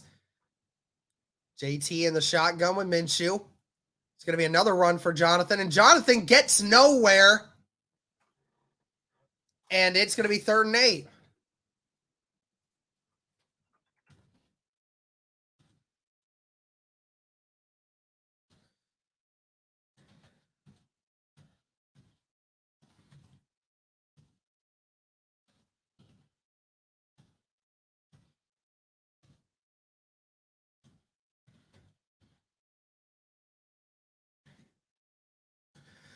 Third and 8. 2 receivers to the right, 2 to the left. Raiders showing blitz. They have 7 up on the line. Minshew finds this guy. That's Will Mallory, and he keeps going. Brought down at the 29. Big play there for Indianapolis to get out of their own territory. Huge play there. Now the Colts get a fresh set of downs. Will Mallory just finds that soft spot in the zone. Great throw by Minshew. Great catch. Colts going to run it here. Trey Sermon gets to the 31. That is a gain of 4, but there's a flag on the play. Holding on the offense.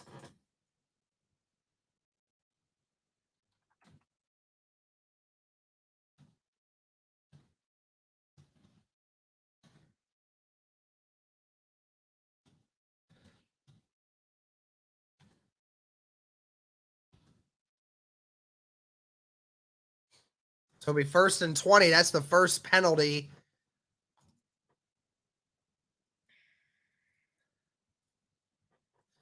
First down and 20.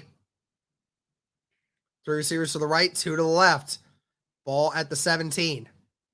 Minshew going to dump it to Pittman. Pittman gets brought down to the 23, so that's a gain of 6. 2nd down and 14 coming up.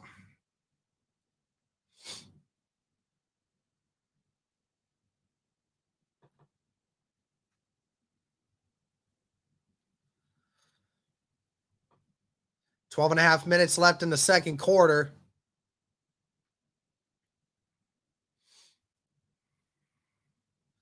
Two receivers to the left, 1 to the right. Tight end on the left. Now Downs a motion right. It's going to be another pass. Minshew looking. Minshew rolls right. Minshew trying to avoid the pressure. And it's caught by Josh Downs, who gets a gain of at least 3. So it'll be 3rd down and 11 coming up for Indy.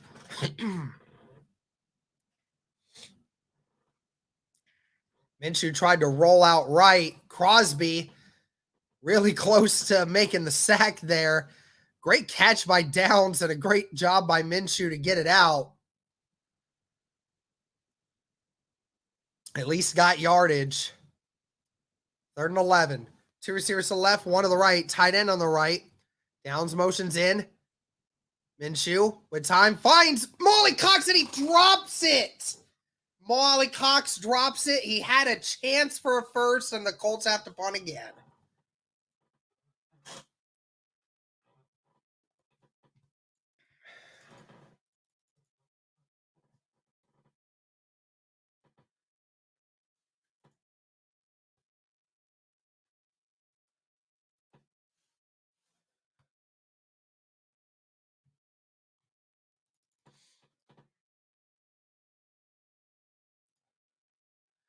Sanchez to punt it away. Booming punt. Fair caught at the 24.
I'll tell you what, this Indianapolis Colts offense looks as bad as it was last year.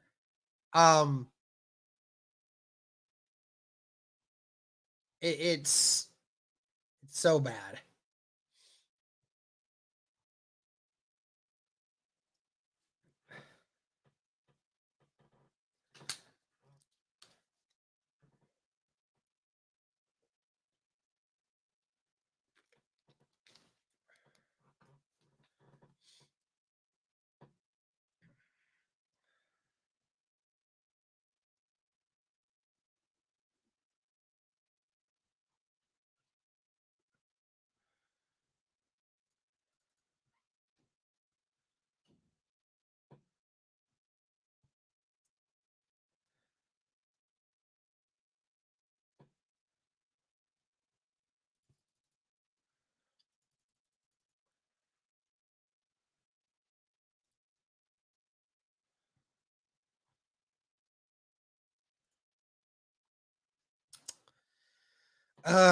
We can't run block. We can't throw the football. We can't catch the football.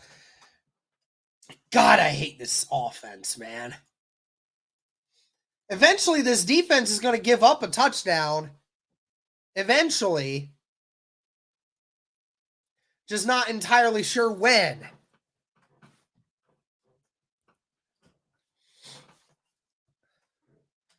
Well, the Raiders back out on offense. One receiver to the left, two to the right. Bunch formation. Now one on motion left. It's going to be a run here for Zamir White, who gets brought down to the 29. That's a gain of 5. And it's 2nd down and 5 now. Houston now with a 17-0 lead over Tennessee. Crazy.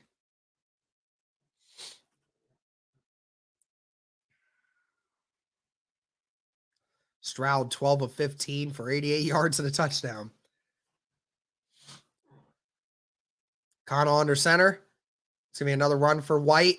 White gets close to the 1st down, but there's a flag on the play. I think they're going to get a hold on the Raiders.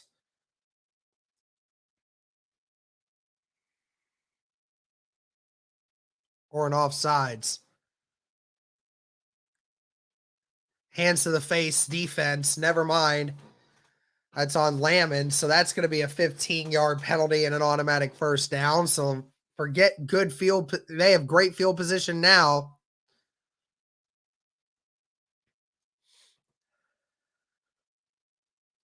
Hits Myers in the face and then hits him in the face again. Yep, can't do that. Got to hit him in the chest, not in the face, buddy. 1st down and 10 at the 37 of Indy, or of Raiders, I'm sorry. And Zamir again gets to the 41. That's a gain of 4. Tackled by Franklin.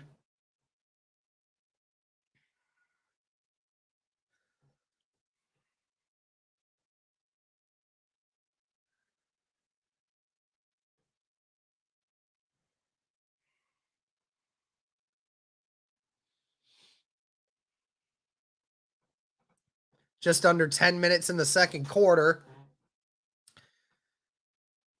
Be a quick pass to Myers. Myers gets brought down at the 43. That's a gain of 2. Be 3rd down and 4 coming up. Colts have done a good job of stopping the Raiders on 3rd down so far.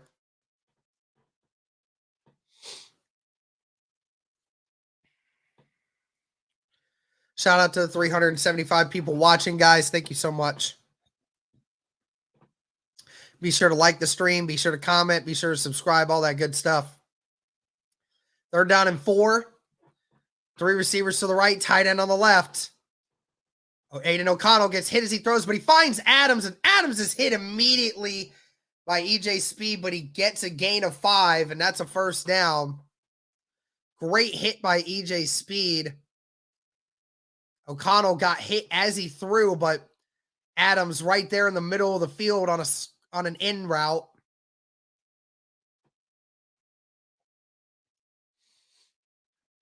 It's been the story of most of today. The Colts getting right there, but O'Connell able to hit him as he's being thrown to. It's going to be another run here for Zamir White, and he gets another good run. He's brought down at the 46 of Indy. That is a gain of 7.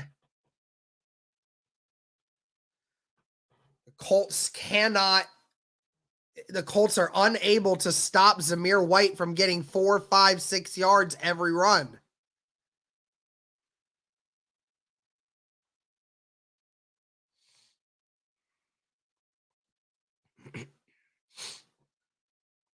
Ball at the 46. 2 tight ends on the right. It's going to be another run here for the Zamir, and he gets close to a first down, but he's a yard and a half shy.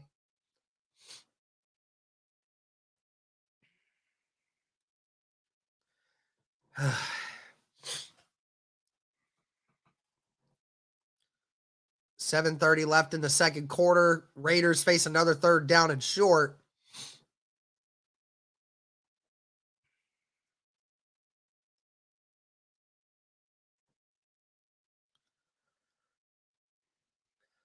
Third down and 1. 2 receivers to the left, 1 to the right, tight end on the right. Now 3 to the left. It's going to be play action. O'Connell looking deep. It's over the head of his wide receiver. No, and it's incomplete. 4th down and 1. What will the Raiders do? Jalen Jones on the coverage. That was quite the play to try to pull off. Jalen Jones with good coverage.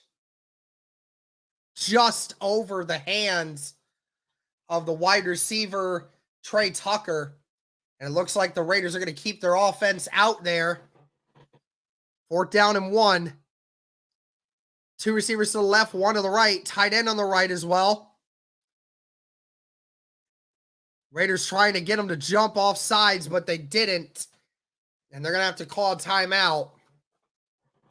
The Raiders are not in field goal territory, and they take the flag.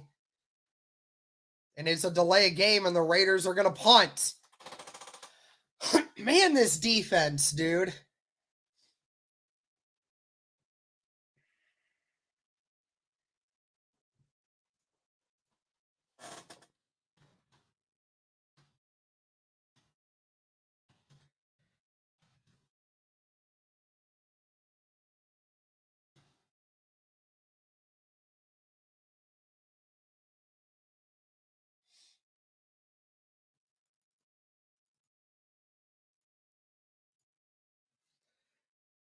Punt is away. See where this ends up. Downs. It's going to field it at the 10. Good job there to get that one. And the Colts will take back over once again. Bro, I wish. I hope the Colts do something offensively, man. It sucks. I don't know what else to... I don't know what the Colts can do to make it better for themselves. I'm not sure, dude.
Thank you to everybody tuning in. 400 of you in here right now. Thank you guys so much for tuning in.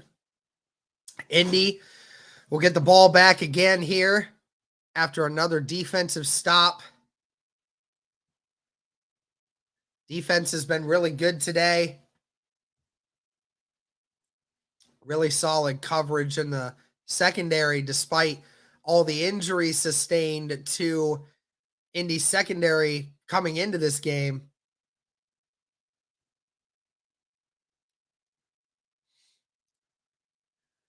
Two receivers to the left, two tight ends on the right. It's going to be a quick pass to Michael Pittman. Pittman gets the first down, brought out at the 20. The Raiders fell for the bait on the inside, and there was only one defender, and Michael Pittman was, there was not a single other player within 10 yards of Pittman. So great first down there by Indy, and they give themselves some breathing room.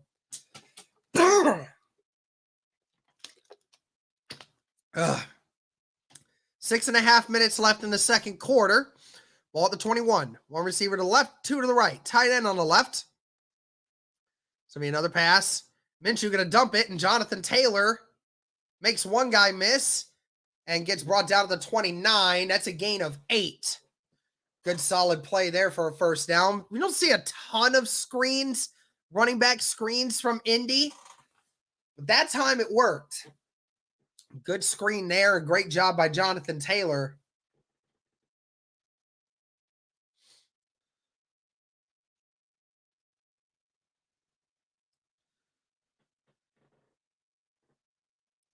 One receiver to the left, two to the right. Tight end on the left. Downs will motion left now. It's going to be a handoff for Jonathan Taylor. Taylor gets the first down. Brought down at the 33. Great job. And now Taylor will come out of the game.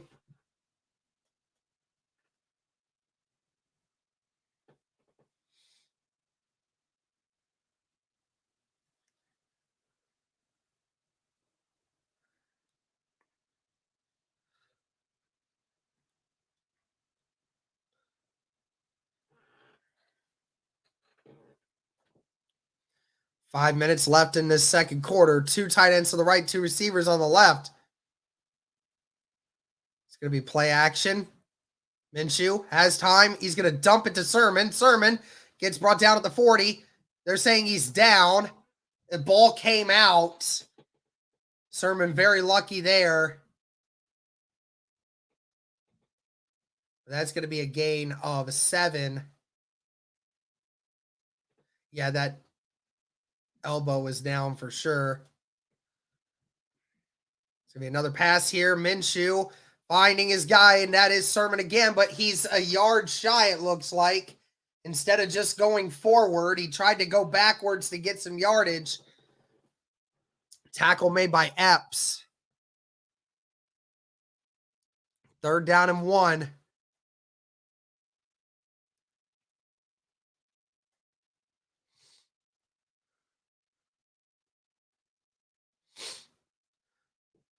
Just over 4 minutes left in the second quarter. Colts with plenty of time. Minshew under center. Tight end on both sides. Extra lineman on the right side. Going to be play action. Minshew throwing it deep. And he's got Alec Pierce. Alec Pierce goes. And it's a touchdown. Alec Pierce. And it's a touchdown. The Colts on 3rd and 1. Play action and Alec Pierce with his second touchdown of the year. Alec Pierce got missed on one earlier in the game, and this time he gets him one. Alec Pierce gets just completely burns the corner, and he had enough in him to outrun him. Let's go.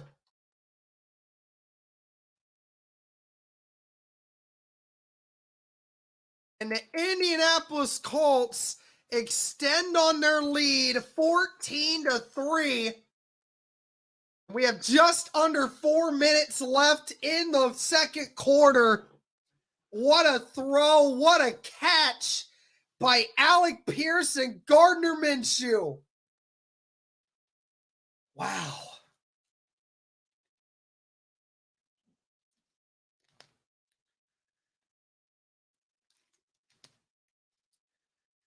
Said, all right, I saw the one that I missed. I'm going to go and give it one this time.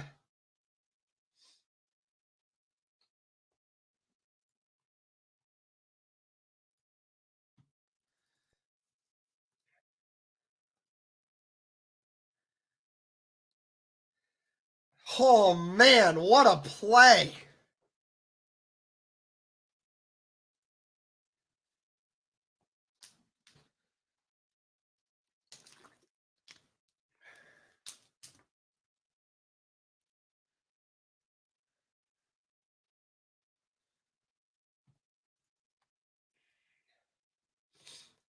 Man. Alan S., bro, you can't be spamming, bro. I'm going to put you in timeout if you're spamming. Indy finally gets a touchdown.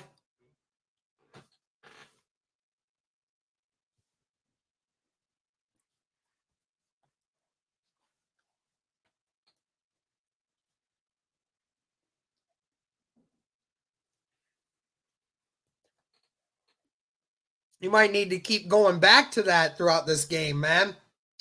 If he's going to be that open, which he has been for the majority of the game, you need to hit him, man. Yes, we do.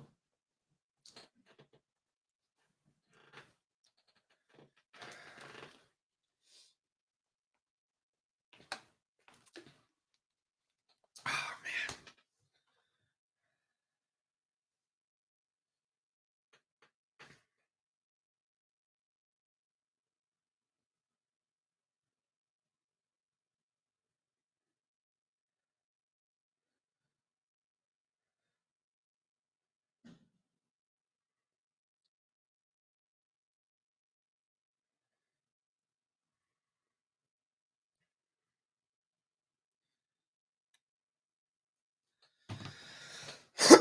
$58-yard reception for a TD. I think that's the longest one of Alec Pierce's career.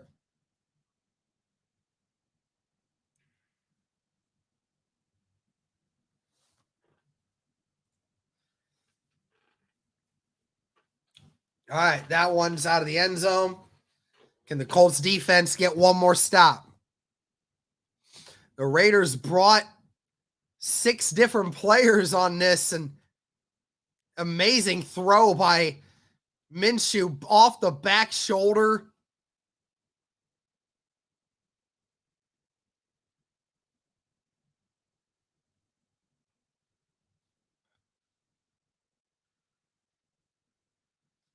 Two receivers to the left, one to the right. Now be motioning to the left. It's going to be another play action here. It's going to be a screen pass for Zamir White. Gets a good one on that, and that's a gain of 8.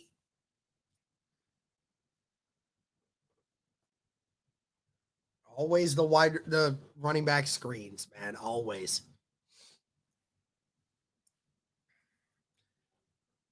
I don't know if it's just me, but it almost looked like as if Aiden O'Connell was limping a little bit. Both teams with all 3 timeouts. 3:20 left in the second. Connell under center. It's going to be another run. Zamir, he's got a good one. And he's brought down to the 42 by Nick Cross and Ronnie Harrison. But that's a first down.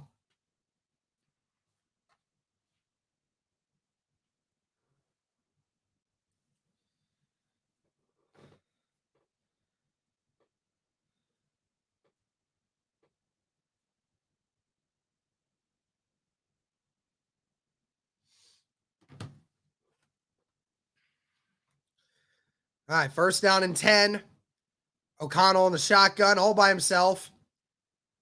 Has time, finds Jacoby Myers in the middle of the field, and he's down at the 44 of Indy, and that's a first down. The Raiders starting to get whatever they want because O'Connell is having time in the pocket.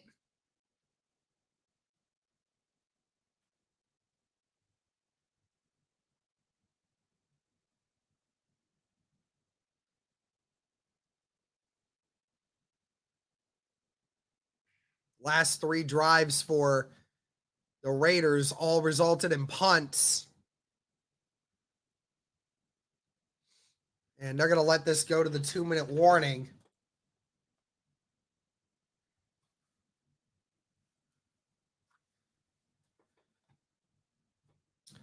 Just a reminder for the scores in the division. Jaguars leading 9-0 over the Panthers, and the Texans are beating the Titans 20-0 over the so the Texans pretty much are securing a victory over the Titans there. That doesn't surprise me.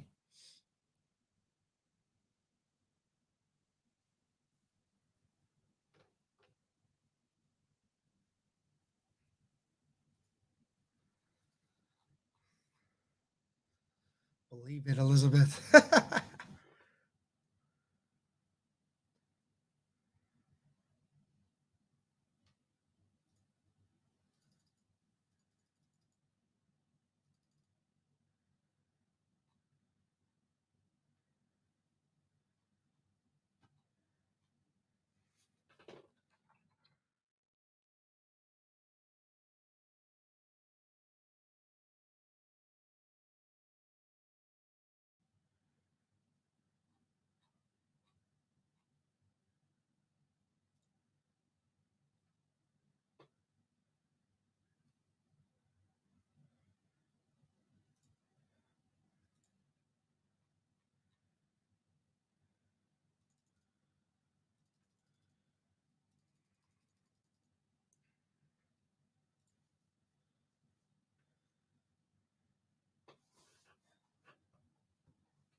Sounding like there might be an issue with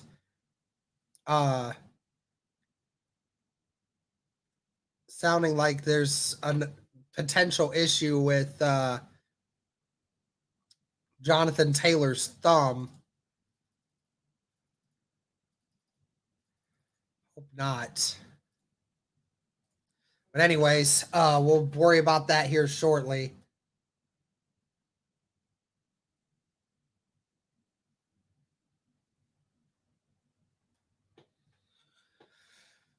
Two minutes left in the second quarter. Raiders in Colts territory.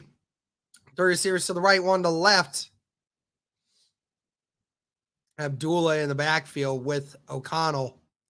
O'Connell has time. O'Connell's down! Sacked by Taven Bryan. No, that's DeForest Buckner with the sack, actually. And the Colts get that one, and it's much needed right now. O'Connell steps up into the pocket, and DeForest Buckner's just able to grab him from behind. That was a coverage sack right there. It's a loss of 4. Minute and a half left.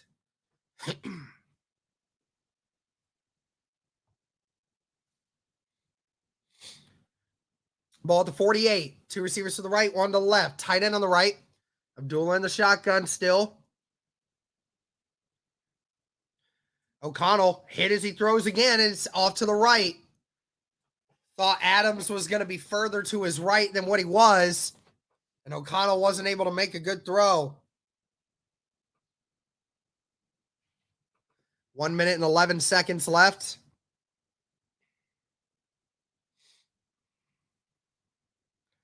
Got to get loud, Lucas Oil. Shout out to Harris for the $10 super chat, man. Love your streams, man. I never ever say this, but everyone type capital T for a Titans comeback. Absolutely. Appreciate you, man. Thank you for the super chat. Colts bringing the pressure. O'Connell gets rid of it. It's caught by Adams. Adams nowhere to go and tackled by Juju Brents. Great play there by Juju Brents and Chris Lemons. And it looks like the Indy's going to call a timeout here. And because of that tackle, the Raiders are out of field goal territory.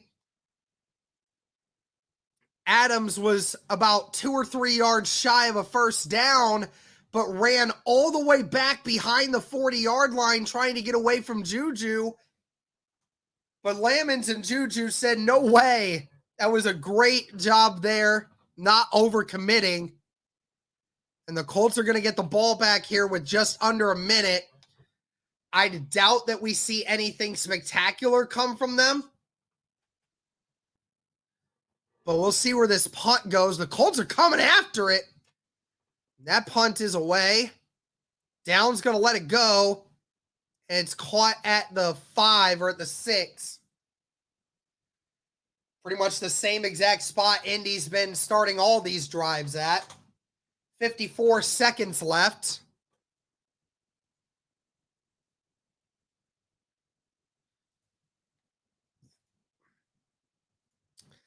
This Raiders punter is definitely really good. Let's see what the Colts decide to do here.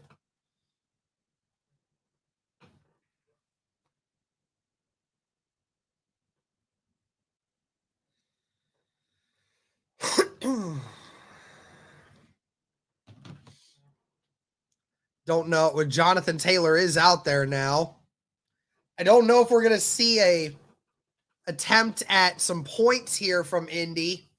They do have 2 timeouts, but they are backed up all the way into their own territory a lot. 2 receivers to the right, 1 to the left. Downs motions. It's going to be a run here for Jonathan Taylor. Taylor gets to the 10 before being brought down. And it looks like Indy is just going to run this clock out and take the 2-score lead going into the half. And the Raiders are not going to call their timeouts.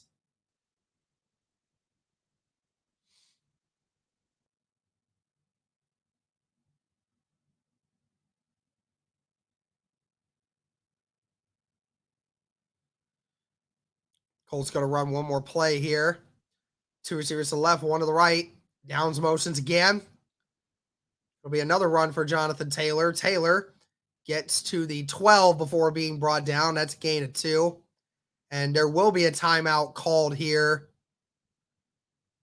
by probably the Raiders. And they will.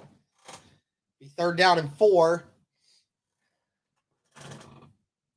Very strange that they would have called it now, especially since if you're Indy, you most likely run this football, get about 3 seconds off the clock,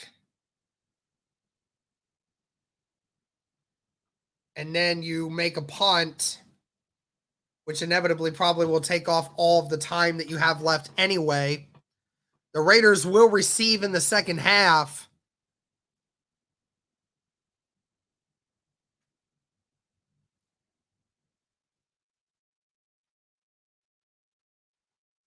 Two receivers to the right, 1 to the left. Tight end on the left. It's going to be another run for Jonathan Taylor. Taylor gets the first down. And that is going to run out the clock. And the Colts have the 14-3 lead going into the half. Indy, much better looking this time around than what they did last week. See if they can continue with it.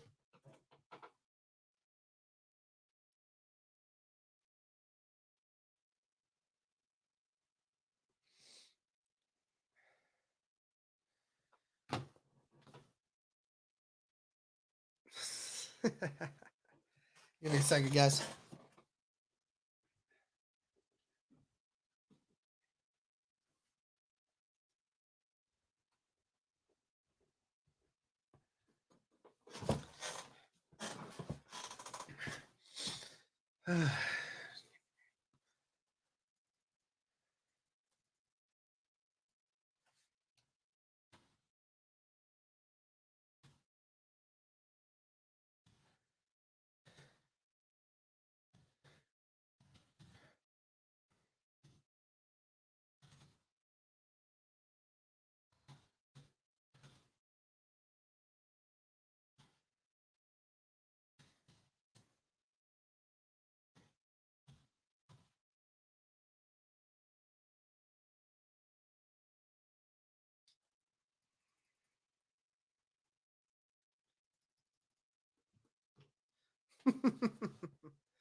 Let me change this.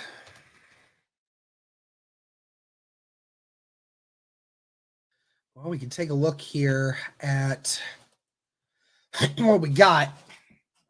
So,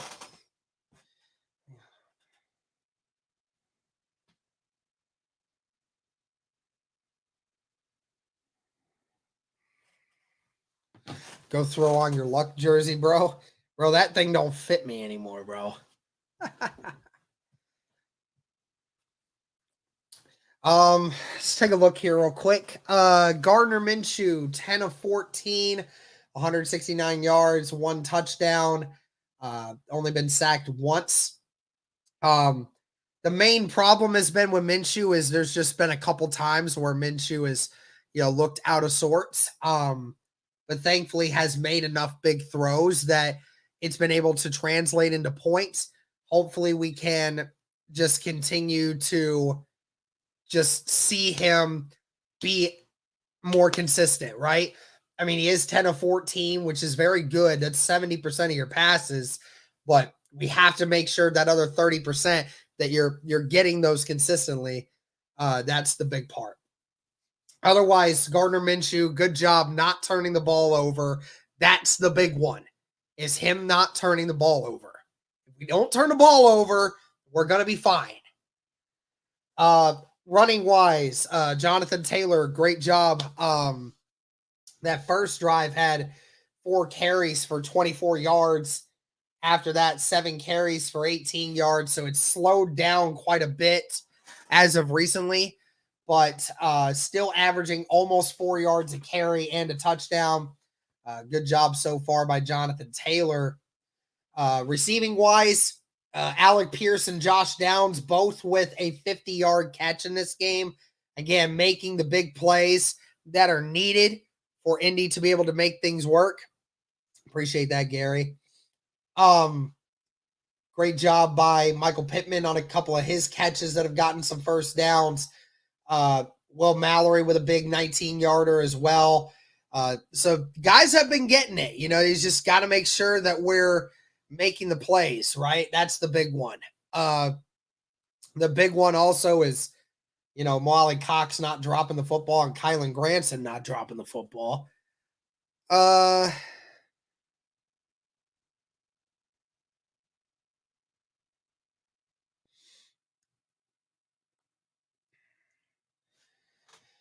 Yeah, so defensively, let's say 2 sacks in the first half, Tyquan Lewis and DeForest Buckner.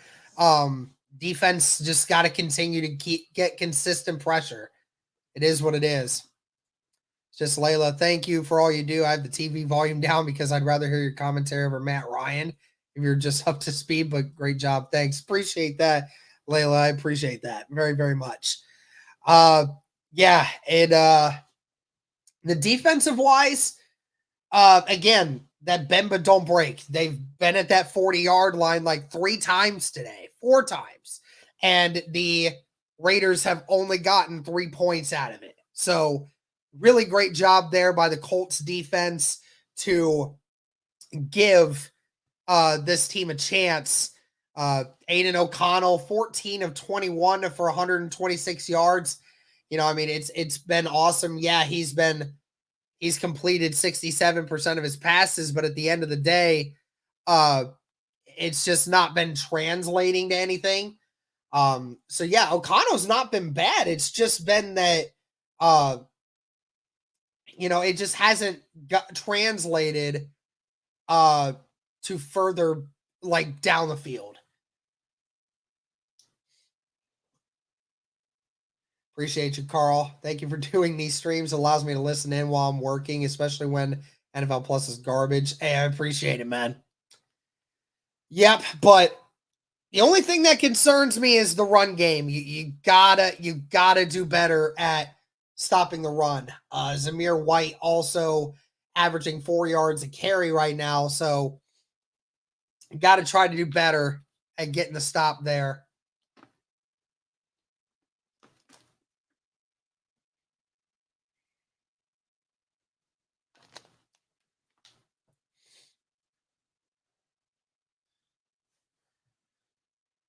as far as wide receiver wise for them. Devontae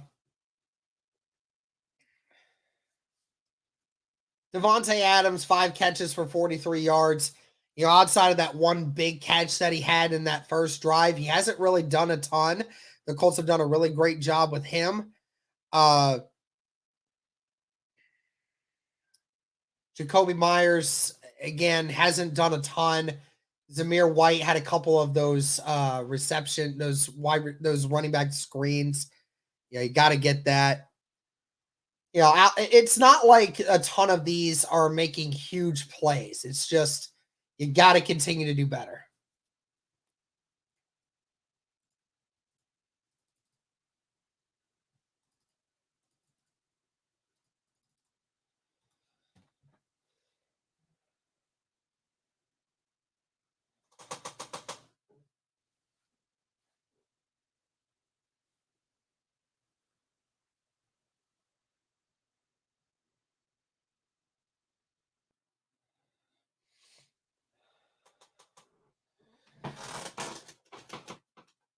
Give me 1 second here, guys. I'll be right back.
I'm back. Sorry, guys. That took a little longer than I would have liked, but it's okay. We're here. All right.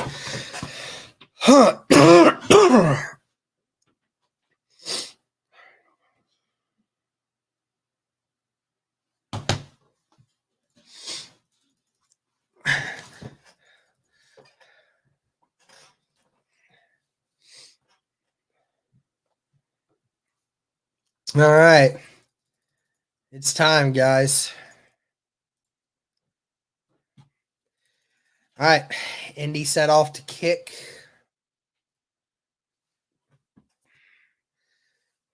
Can the Colts defense get a stop to start? All right. 14-3, Indy. Third quarter starting. The Raiders will get the ball to start this half.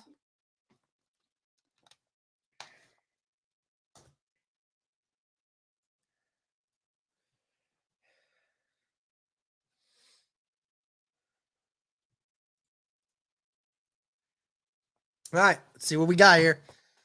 Whew. All right. O'Connell under center. One receiver to left and right. It's going to be a run here for Zamir White, who gets brought down to the 29 by Alubi. Come on. Stream East, don't do that to me, please.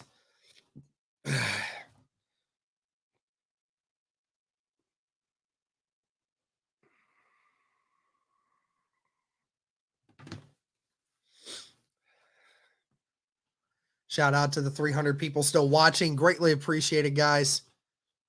Be sure to like the stream. Be sure to comment. Be sure to subscribe. All that good stuff. Come on, Stream East. Don't do that. All right. Second down and 6. Going to be another run for Zamir, and he gets the first or very close. It depends on where they spot him. And they're going to give him the first.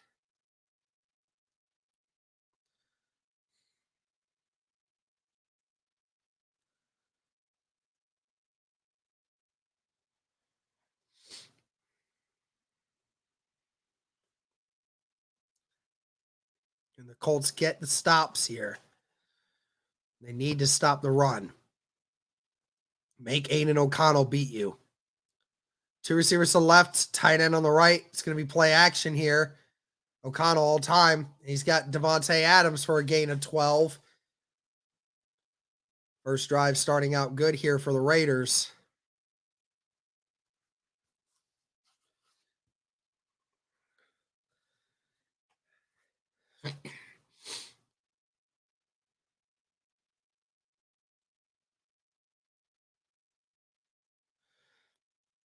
One receiver to the left, 2 to the right, tight end on the right.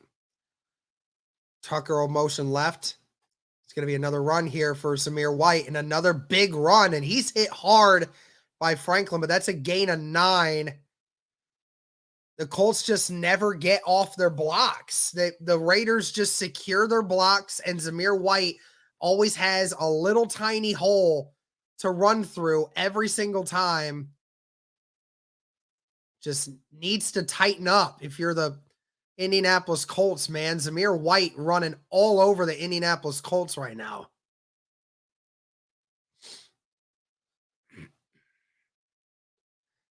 Here we go. O'Connell under pressure. He's going deep, and he throws it incomplete. Was intended for Devontae Adams, but he had to throw it quicker than what he wanted. Late pressure by EJ Speed up the middle forced Connell to throw the football faster than he wanted. Brent's on the coverage. 3rd down and 1. This is right at about the area that we've seen the Raiders at, where they normally get to, and we see the Colts start locking down here. 2 receivers to the left, 1 to the right, tight end on the right. And it's going to be another run here for Zamir White. And White is brought back behind the line of scrimmage. Loss of 1. That's Grover Stewart. Grover Stewart in the middle of the defense just stood him up, and Zamir White couldn't get away. And the Raiders are going to have to punt it away.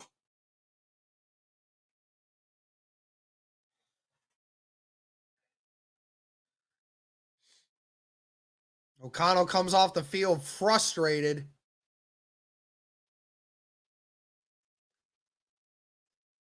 ran the ball really well on that drive to start, and then the Colts get the one stop they needed. And then there's going to be a flag on the play. There's a flag, and it's a 5-yard penalty for a delay of game.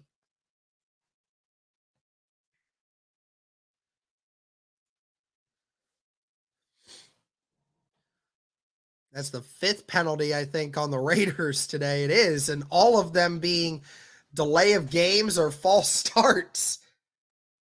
Not been a good day for the Raiders when it comes to the game clock.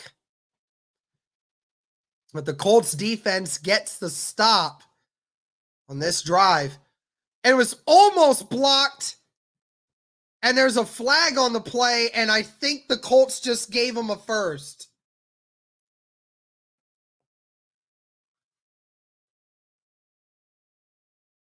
And the Colts just gave him a first. The Colts just ran into the punter. EJ Speed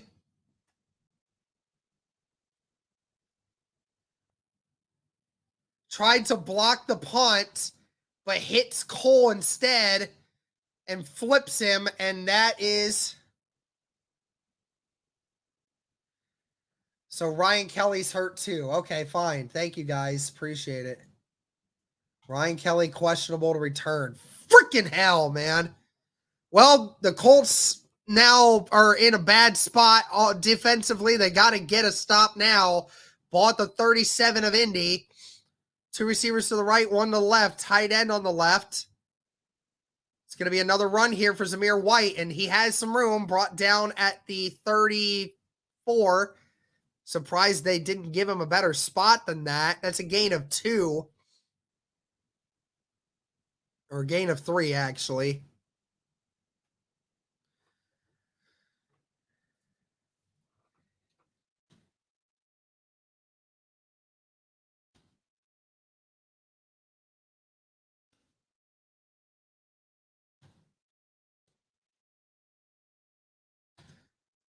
We play action here. O'Connell has time. He finds his tight end in the middle, and that's going to be a first down.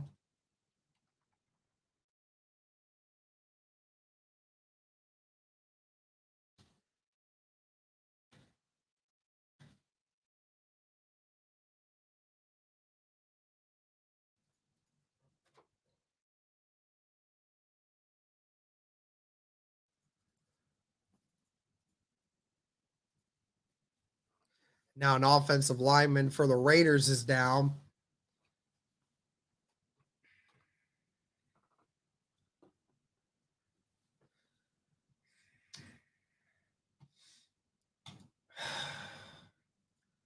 Started off so great. And then just the stupidity of that is just ridiculous.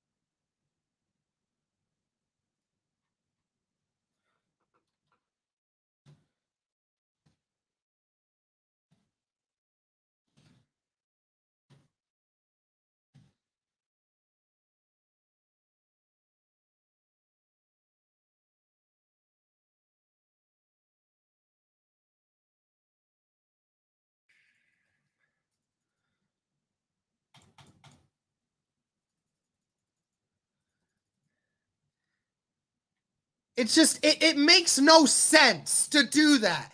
It makes no sense. Just let him punt it.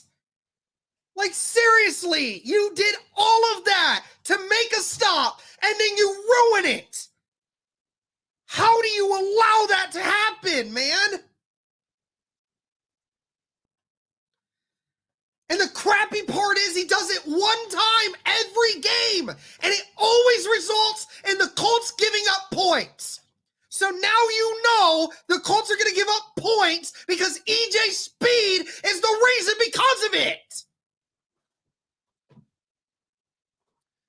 freaking idiot.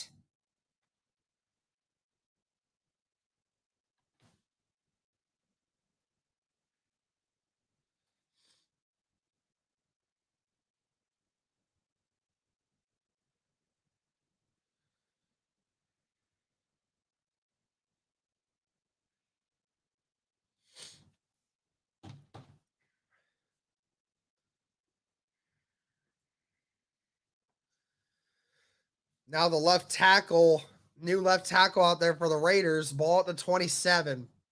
Two receivers to the right, one to the left. Tight end on the right. Tucker will motion left now. It's going to be play action. And the tight end wide open in the middle of the field and brought down to the 12. That's Eric Johnson on the tackle. But Austin Hooper gets a gain of 15.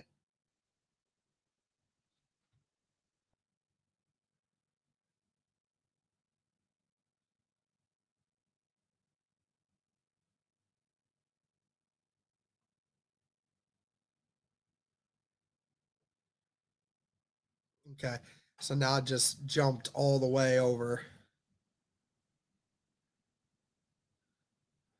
Zamir White gets brought down at the 6.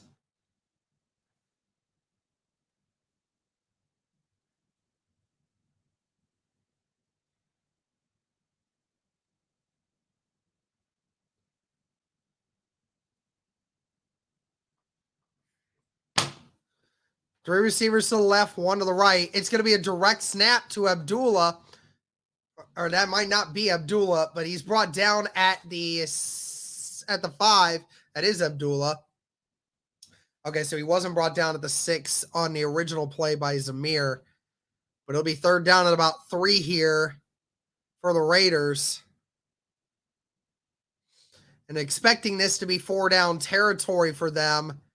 This is the closest they've been to the end zone this game. One receiver to the left, 2 to the right. Tight end on the right. Tucker on motion again. It's going to be another run here for Abdullah, and Abdullah's going to get it. He's down at the 2. The Colts brought a blitz and still could not stop the Raiders.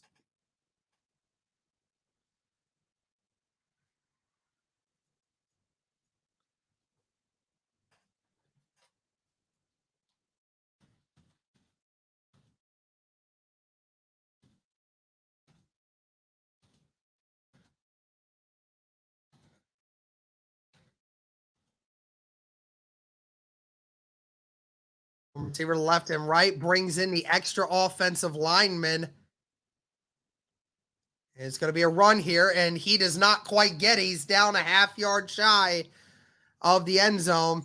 It's actually going to be a whole yard shy.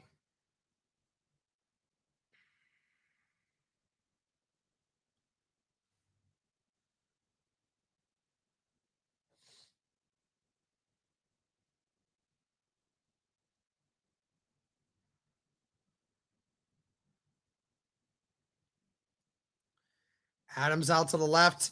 Extra offensive lineman once again. It's going to be another run here, and Zamir White gets brought back 3 yards back. Dio Adangbo with the tackle. Be third down and goal at the 4 now. Zamir White barely even got to move forward. Got moved back by his offensive lineman, and it was actually Taven Bryant that made the offensive lineman fall backwards.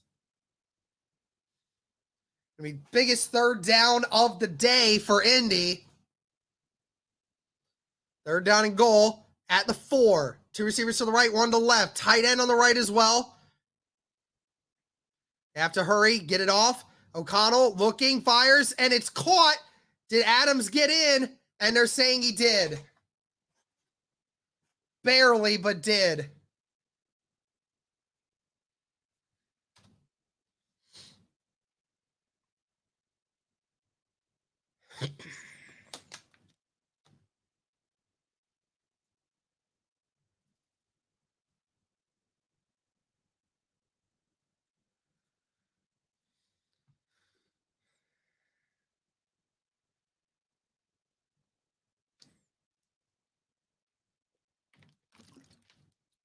That was close. And the Raiders are going to kick the extra point rather than go for two. For the Colts, still up. EJ Speed cost us another 7 points. Nice job, buddy. Great fucking job.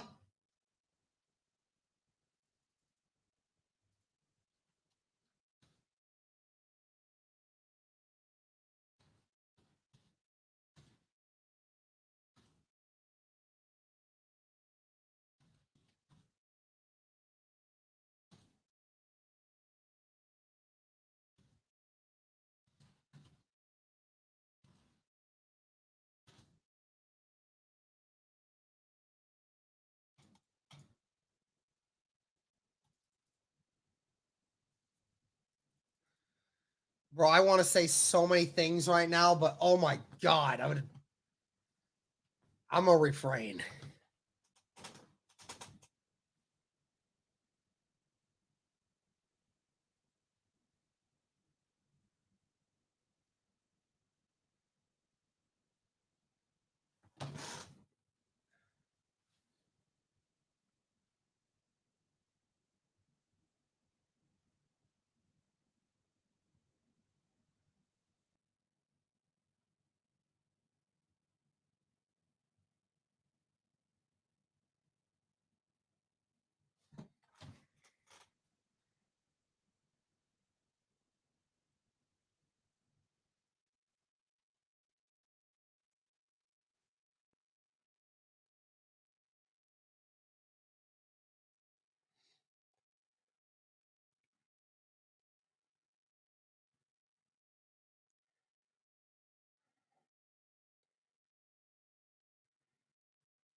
I might even be further behind now. No way.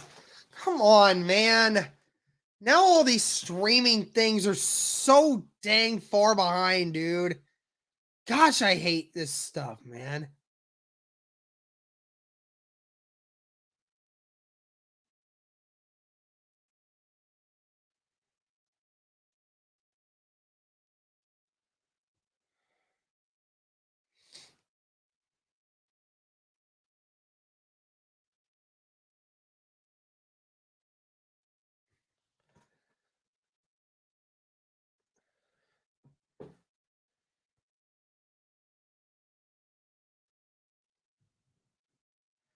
All right, first down and 10 for Indy.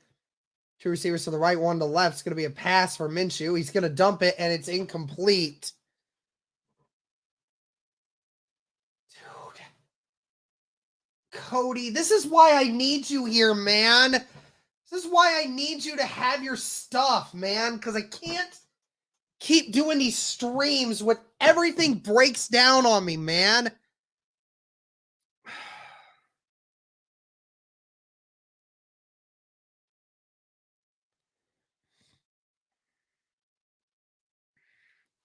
Second down and 10. Two receivers to the right, two tight ends on the left. Minshew looking deep, and I can't tell because the site just crashed. I'm sorry, guys. I can't stand this. I'm so sorry that this is acting up like this. Here we go. Maybe this will work now. Third down and 10. Minshew with time. Minshew. And he finds Granson, and it's a first down. Brought down at the 39. Thank goodness.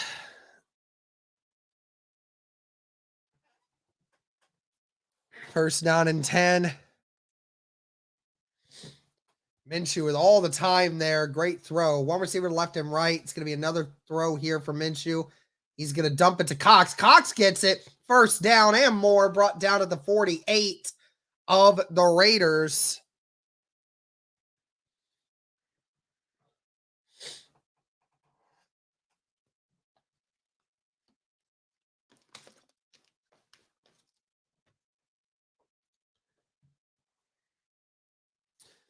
Same formation here. Colts in no huddle.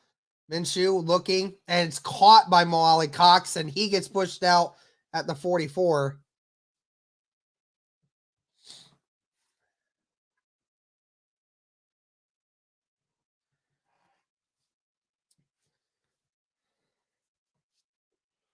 Second down and 7. 5 minutes left in the third quarter. Mo with a couple big catches there. Had the one drop earlier. Two receivers to the right, one to the left. Tight end on the left as well. Ball at the 45.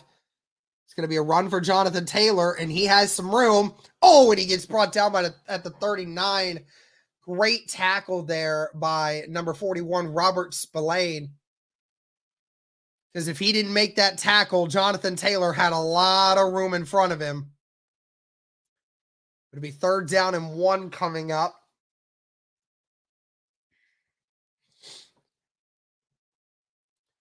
Same formation, 2 receivers to the left, 1 to the right. Downs on motion right now. It's going to be a handoff to Jonathan Taylor, and Taylor doesn't get it. He's brought down at the line of scrimmage, maybe even lost half a yard.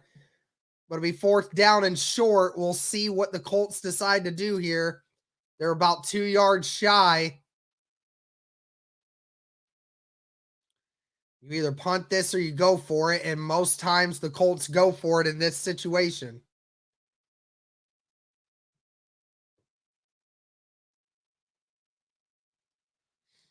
Three receivers to the right, 1 to the left. Taylor will now motion back into the backfield. Tight end on the right. Play action pass. Throws it. It's caught by Pittman, and he's down at the 20. What a play, but there is a flag on the play.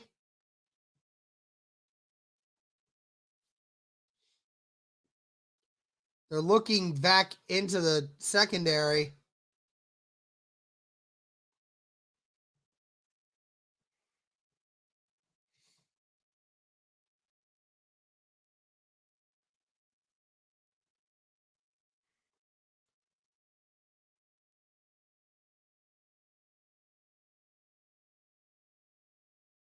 They're still debating.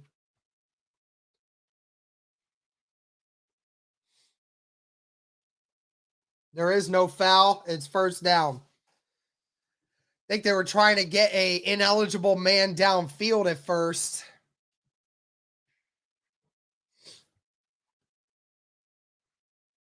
And somehow, some way, Minshew gets that off with Crosby on his face and Pittman completely covered.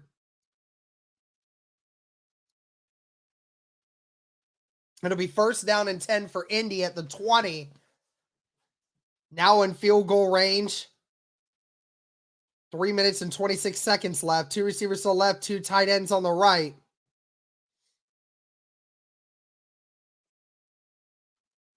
Play action. Minshew fires over the head of Pittman. A lot of contact there, but no pass interference called. Brandon Faison.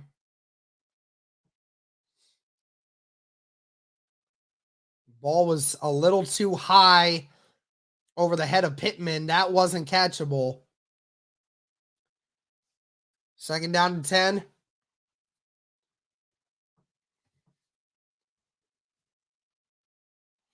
Second down and 10. 2 receivers to the left, 1 to the right. Tight end on the right. Ball at the 20. Jonathan Taylor gets the handoff. Jonathan gets brought down. And the ball's out, but it looks like Pittman got it. Wow. A near fumble, and the Colts somehow get on it. That's a gain of only 2, maybe only 1. Michael Pittman with the save. Could have been a huge game changer right there. Crosby knocked it straight out of Jonathan Taylor's hands. Fortunately, lands right in front of Pittman. Thankfully, Pittman's there. 2 receivers to the left, 1 to the right. Pittman in motion right now. Sermon in the backfield with Minshew. Minshew looking. Minshew steps up, and he finds Alec Pierce. Brought down at the 5. First down and goal for the Indianapolis Colts. There is a flag, and I think they're going to get offensive holding on the offense. Bernard Ryman gets the holding call. Man, 3rd down and 9, and now it's going to be 3rd down and 19 coming up for Indy. Who was all back there by himself and wrapped the head of the defender and ended up falling over. That is a clear hold. Got to get that left hand in there, fella. Now Indy trying to get some yards here to try to make it easier for Matt Gay. Downs motions in. It's going to be a run for Jonathan Taylor. Taylor with a good run, brought down at the 19.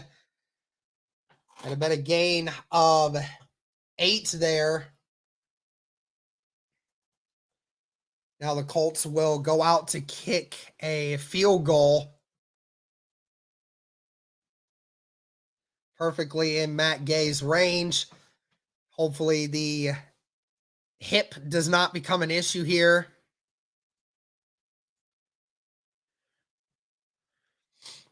.38-yard attempt here.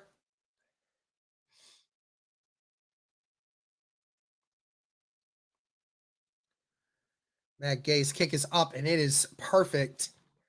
Colts with a 17-10 lead over the Raiders. 1 minute 17 left in this 3rd quarter.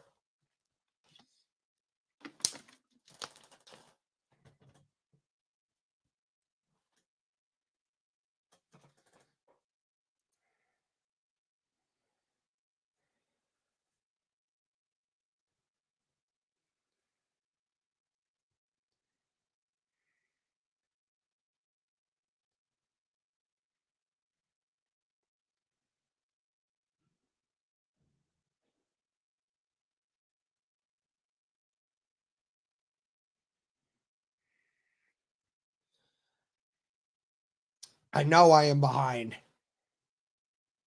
Thank you. Thanks for reminding me.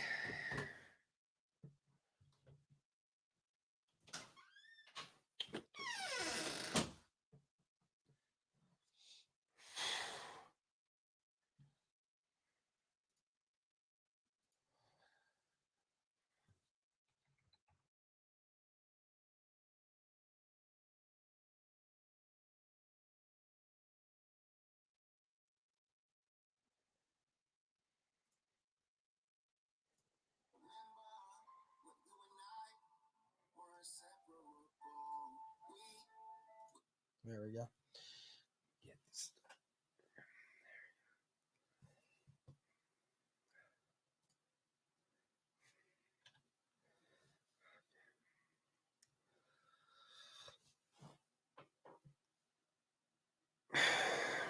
Well, at least the Colts have made it a full touchdown lead now over the Raiders.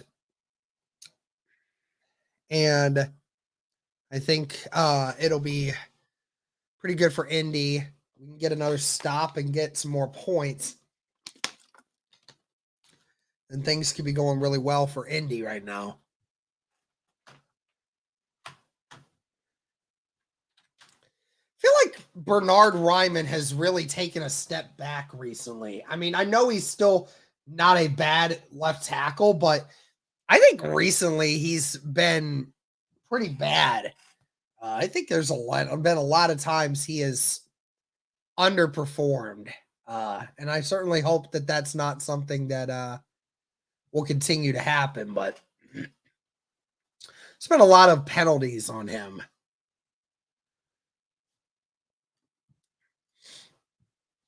Thank you to the 413 people watching. Matt Gay's kick is away. That will not be returned. So Raiders will get the ball here. 17-10 lead, Colts over the Raiders. If the Colts win this game, the Raiders are officially eliminated from contention. If they win, they have a 30% chance of making it. If the Colts win, they have a 70% chance of making it. One receiver to the right and left. Wing formation here. Zamir White, again, with another good run, brought down just a half yard shy of the first down. Zamir White, again, these just unable for the Colts to get a stop running the football. Zamir White is just, the problem you have is Eric Johnson in the middle is incapable of figuring out that he was unblocked and he basically ran himself out of the play. Feels like that happens just way too much. Same formation here, and the Raiders are just going to QB sneak this, and they get 2 yards, and that'll be a first down for Aiden O'Connell.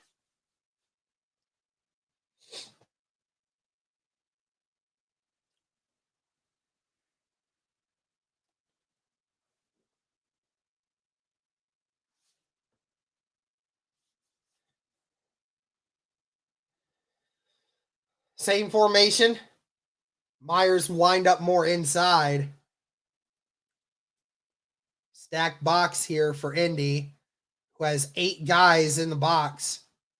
And they're just going to let this go to the end of the third quarter here.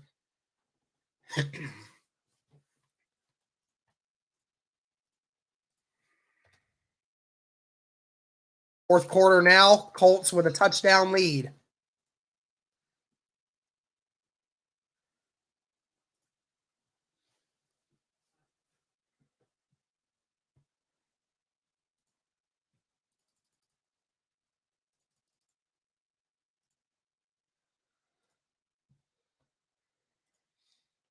Zaire Franklin also set a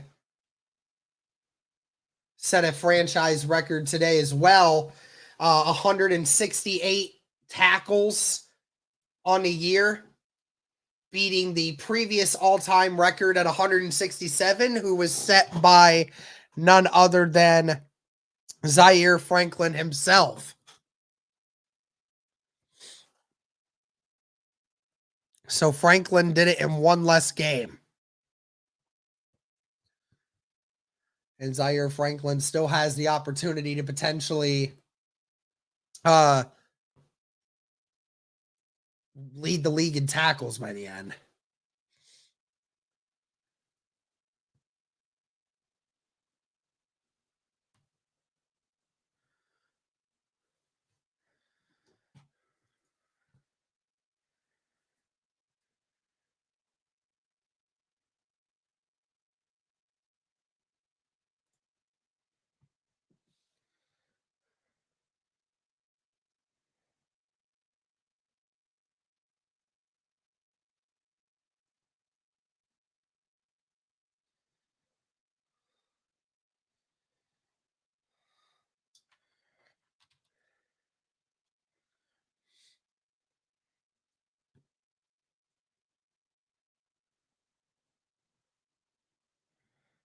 Justin Fields is a freaking magician, bro.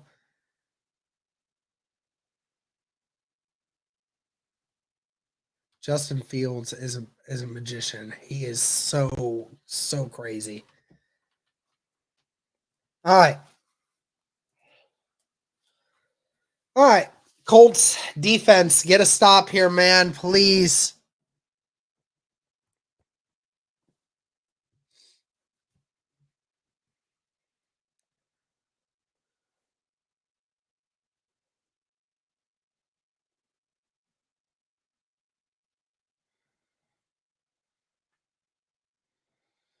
Here we go. I formation for the Raiders. One receiver on each side, tight end on the left.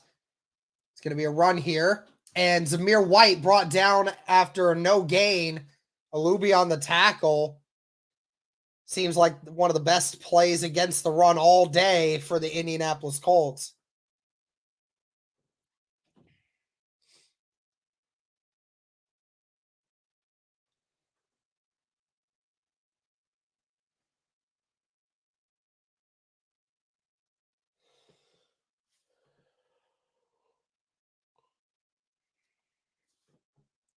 Second down and 10. Two receivers to the right, one to the left. O'Connell throws it to Devontae Adams, and he drops it. Jalen Jones on the coverage. A rare Devontae Adams drop there. Lucky that did not get tipped up.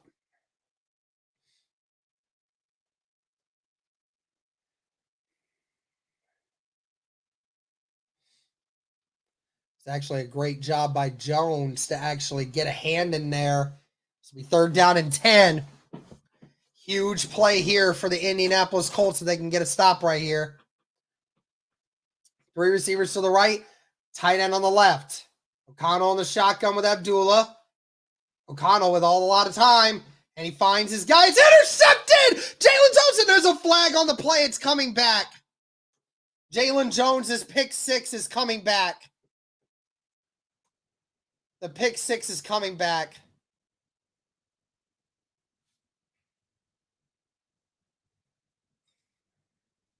Saw the flag get thrown at the last second. And it's going to be a pass interference on Jalen Jones.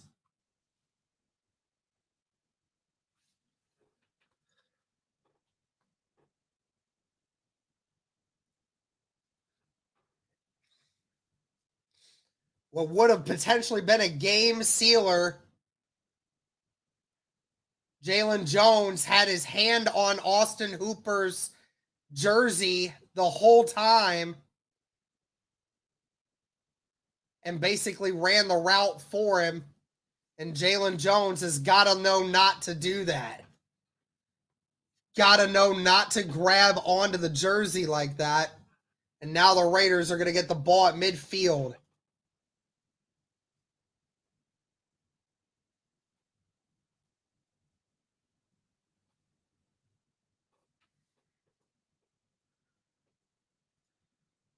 Ball at the 49 of the Raiders. Two receivers to the right.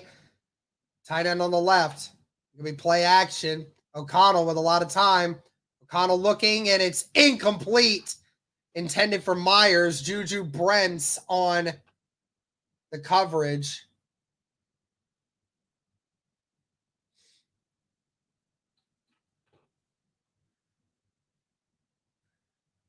Juju Brents gets a hand in there right as Myers tries to catch it.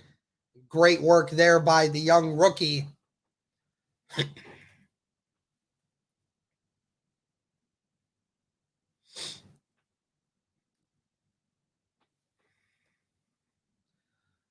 $14 minutes left in the fourth. One receiver to the left, two to the right. Tight end on the left. Give me another pass. Going to dump it down to Zamir White right off the bat, and he is pushed out at the 45.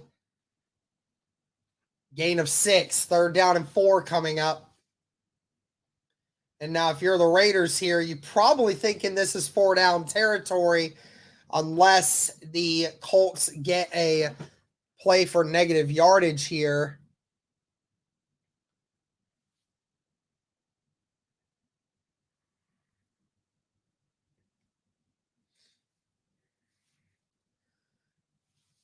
Three receivers to the right, one to the left. Abdullah in the backfield. Colts bringing pressure. O'Connell throws it incomplete.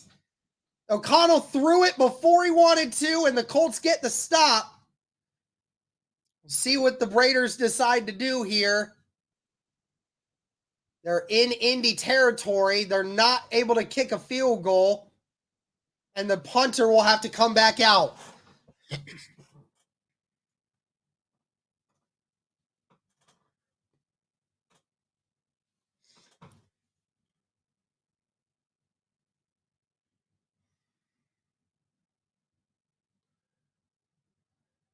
Now, please, for the love of Christ, don't do anything. Colts staying back this time. Punt is away. Watching yourselves. And the punt takes a Colts bounce into the near hands of Reggie Wayne, and the ball gets put out at around the 23-24. So not a great punt for A.J. Cole, who's been pinning the Colts inside their 10 all day. But not this time, and the Colts get decent field position.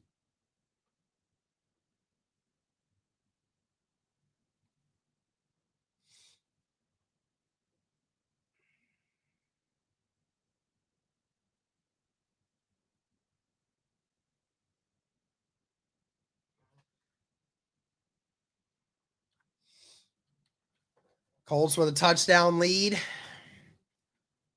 13 minutes left.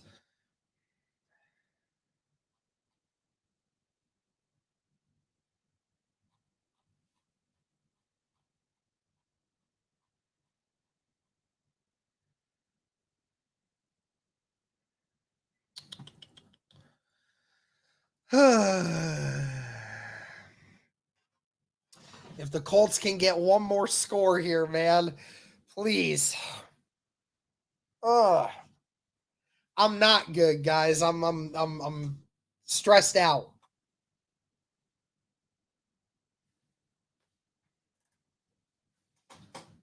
Just need the Colts to not throw this game away, please.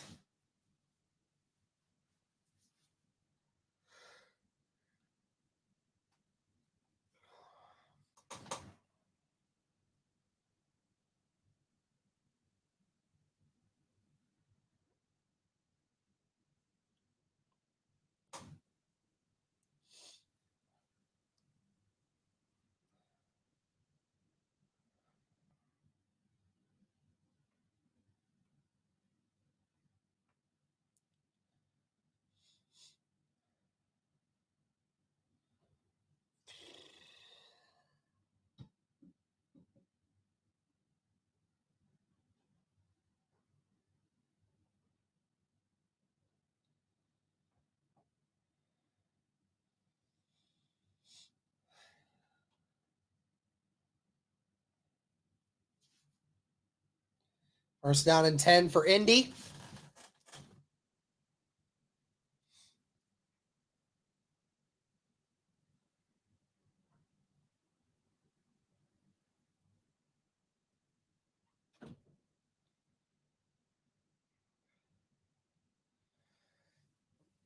Ball at the 24. Two receivers to the left, one to the right. Tight end on the right. Taylor in the backfield. Minshew under center. It's going to be a handoff to Jonathan Taylor. Taylor gets the first down. Brought down after a gain of 15. Good run there by Jonathan Taylor. It looks like Ryan Kelly is back out there. And Jonathan Taylor, great hole and just a great run there. Brought down at the 39.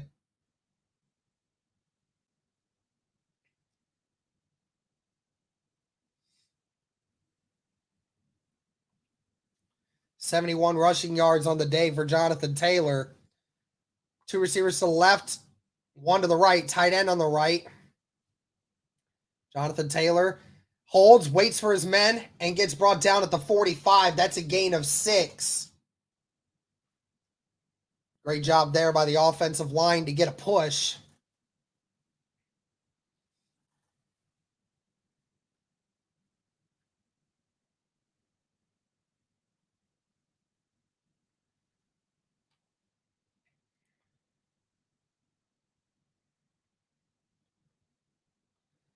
.12 minutes left in the fourth quarter. One receiver to the left, one to the right, tight end on both sides. Colts running the ball a lot on this drive. Jonathan Taylor bounces back, gets close to a first down. He does get the first down. Depends on where they spot him. They're actually going to give him a not good spot.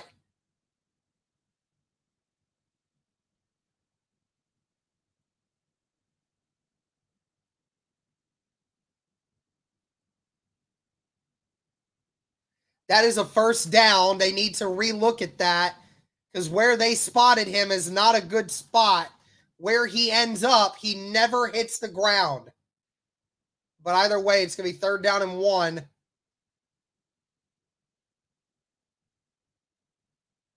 Jonathan Taylor on the outside. He gets the first down, brought down at the 49 of the Raiders. Colts in Raider territory after a bunch of runs here for Jonathan Taylor. He comes off the field. Give him some rest. Colts use a little misdirection and a great block there by Quentin Nelson on the outside. Just gives Jonathan Taylor enough.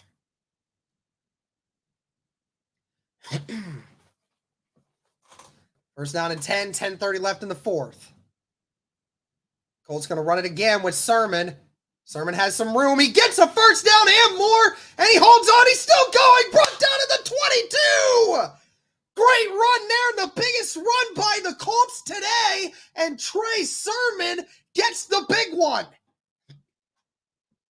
Behind the big man, Quentin Nelson, who picks up the blitzing linebacker, and great blocking on the outside, and Sermon just doesn't go down. Trey Sermon pumped up, Quentin Nelson pumped up. Colts in position here to open some things up. One receiver to the left, two to the right. Tight end on the right. It's going to be another run here for Sermon. Sermon following his blocks. Gets to the 22. It's a gain of at least 2. Colts definitely wanting to run some clock out here.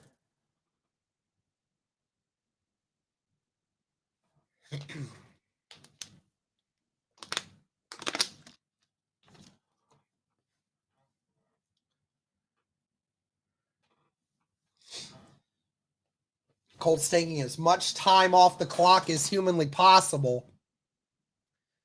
Same formation here. Sermon still out there. Tight end on each side. It's going to be another handoff for Sermon. Sermon piles forward. Gets another 2 before being brought down. Be third down and 6. Indianapolis has basically ran their way down the field on this drive. Off the back of Jonathan Taylor and Trey Sermon. Indy here, you're going to want to take the points one way or the other. You definitely blew off a lot of time, which is what you wanted in this drive. 2 receivers to the right, 1 to the left. Tight end on the left, ball at the 18. Downs motions in. It's going to be a run. And Goodson gets brought down at the 15, so he's 2 yards shy of a first down. And the Colts most likely are going to kick the field goal here. But it looks like they might keep the offense out. They're going to keep the offense out on the field right now. Maybe try to get the Raiders to jump off sides maybe. 3 receivers to the left, tight end on the right. Downs motions. They did not hike it. And they're not. They're going to call a timeout or take the penalty.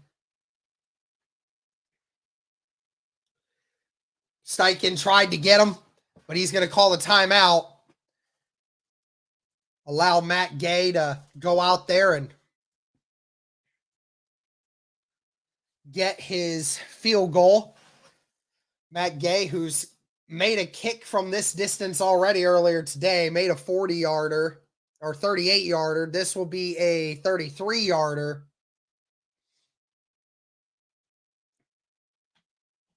Basically an extra point at this moment in time.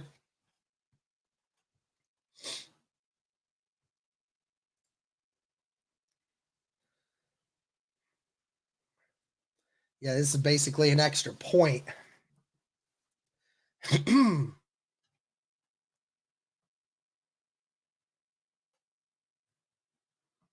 the kick is up, and it is good. It almost got blocked, but the Indianapolis Colts make it a 10-point lead.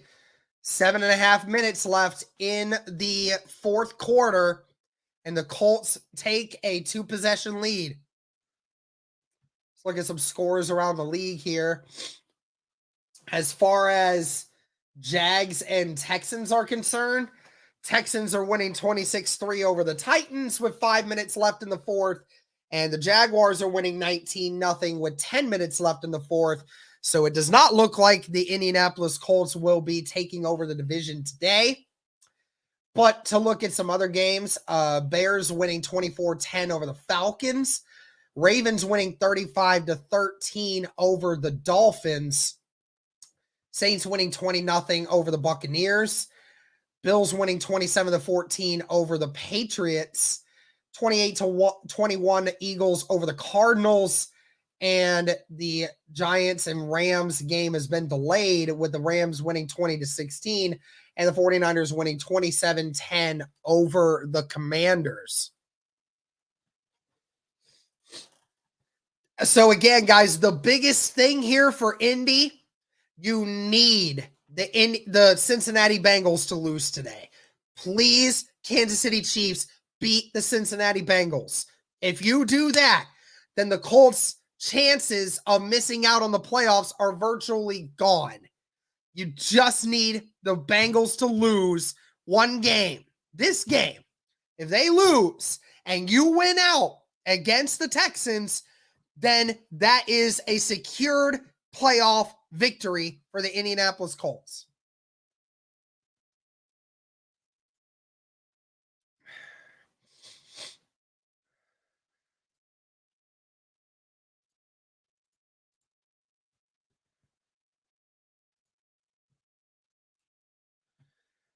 But the Colts have to finish this one out, man. You got to finish this one out.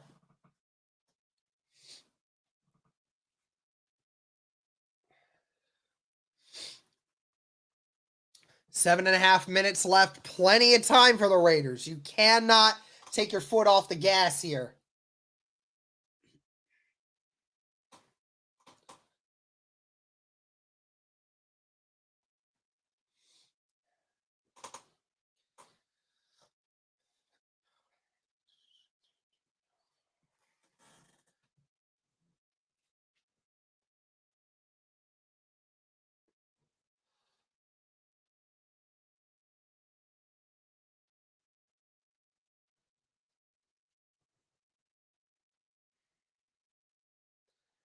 Gay's kick is out of the back of the end zone. That will not be returned.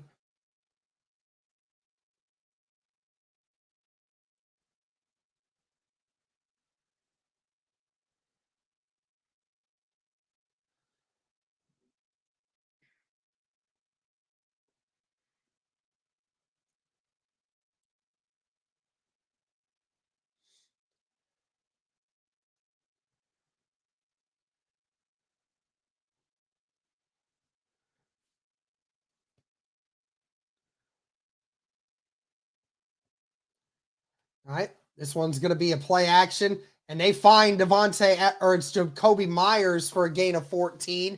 That's a first down. Raiders will have to hurry up. Ball at the 38. Two receivers to the right, one to the left. Tight end on the left.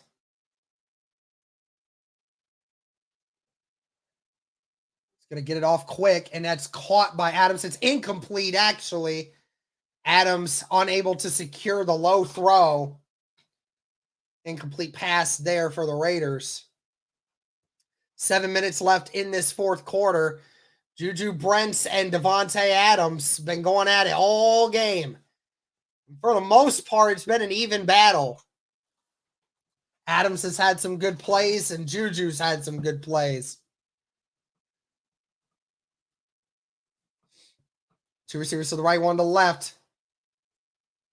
O'Connell going deep, and it's incomplete. And Jalen Jones was wanting a flag on the receiver for not allowing him to make the run. Nick Cross almost there to intercept it. Jalen Jones was there the whole way with Trey Tucker. That throw wasn't even close. Third down and 10. You know it's 4 down territory if you are the Raiders. Three receivers to the right, one to the left. O'Connell in the shotgun with Abdullah. Ball to 38. Colts bringing a delayed blitz. O'Connell, and it's incomplete. It hit Jacoby Myers in the hand, and Zaire Franklin and Juju Brents on the coverage. It would have been almost a first down, if not a first down, had he caught it. And the Raiders are not going to punt this, I don't think. Originally, A.J. Cole came out, but I think that Antonio Pierce is going to call or keep the offense out there.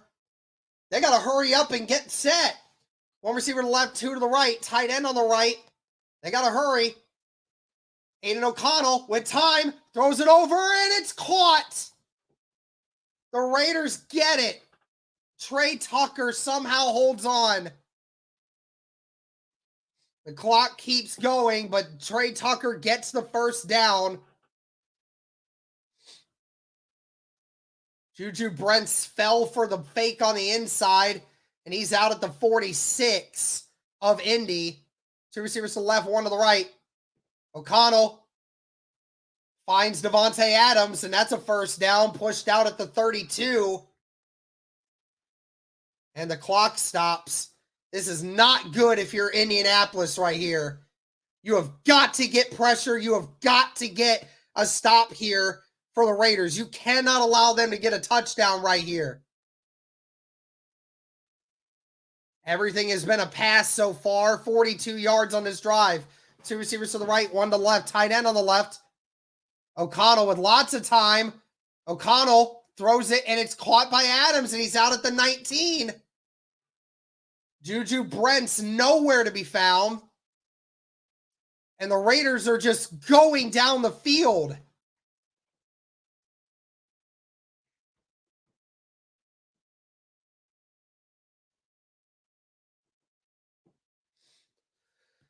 Devontae Adams with his 9th catch of the game. Ball at the 19. Two receivers to the left, one to the right. Tight end on the right. Colts showing blitz.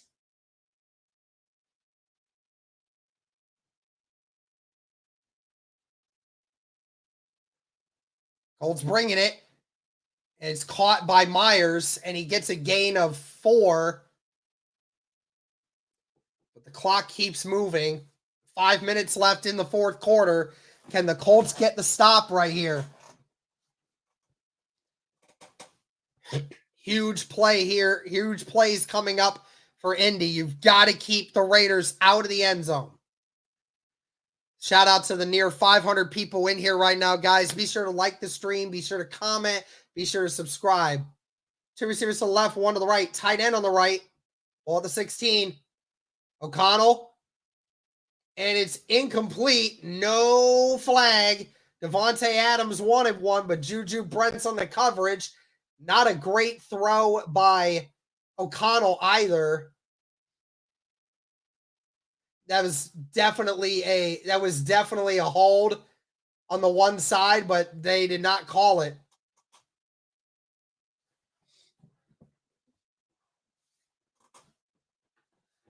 They're down in 6. 4:43 left in the fourth quarter. Ball at the 16. Three receivers to the left, one to the right. O'Connell in the shotgun with Abdullah.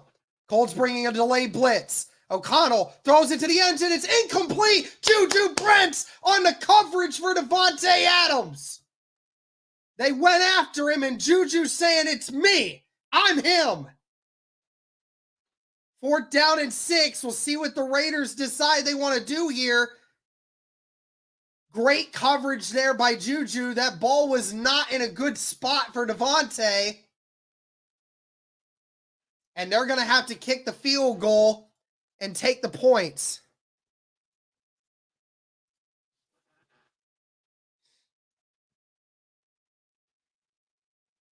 That ball almost got to as well. But the Raiders tack on 3 points. A stand there by the Colts defense. And they have the 7-point lead with 4.5 left.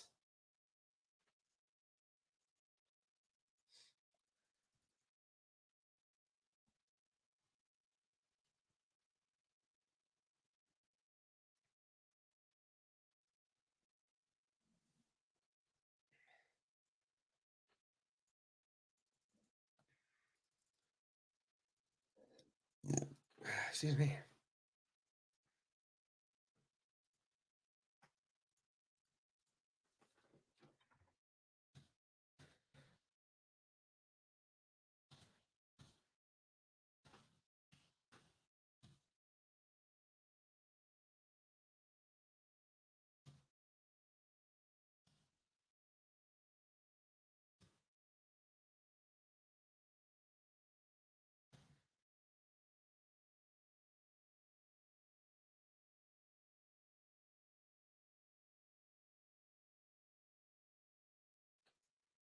Or Harris with the $2 super chat. Let's hope the Pats, Chiefs, and Seahawks win. Well, the Pats don't have a great shot at it since they're already losing. At least if you can hope that the Chiefs, if the Chiefs win and the Steelers, no, honestly, you want the Steelers to win, and then you want, you want the Steelers to win, and you want the Chiefs to win, honestly. Because if the Steelers have the better record than the Bengals do, but because the Colts have the head-to-head on them, that's what you want. You want the Steelers to have the better record than the Bengals. So we need the Steelers to win tonight, and we need the Chiefs to win tonight.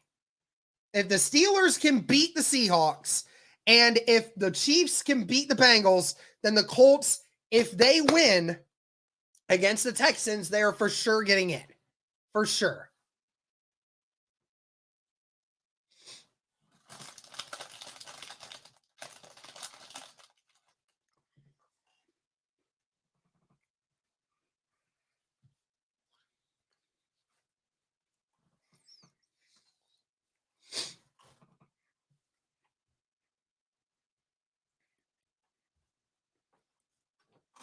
Can the Colts run the football this drive like they did last drive?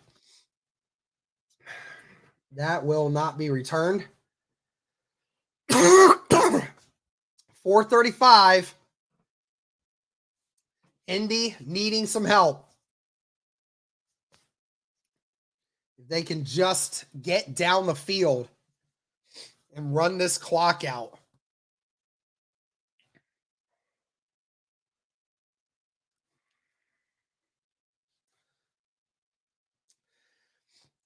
Here we go. 4:35. Two receivers to the left, one to the right. Tight end on the right. Ball at the 25. Start this drive out here. Jonathan Taylor with a good run. And Jonathan Taylor gets the first down. He's brought down to the 36. Great start to the drive for Indianapolis there. Great blocks. Great job there by Jonathan Taylor.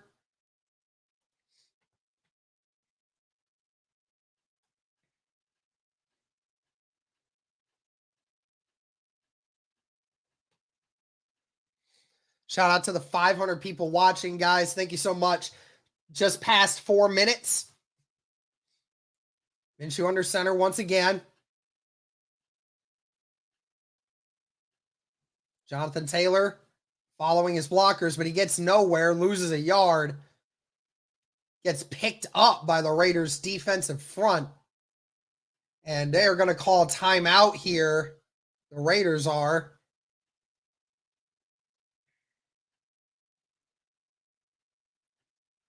And that'll be a 30-second timeout there.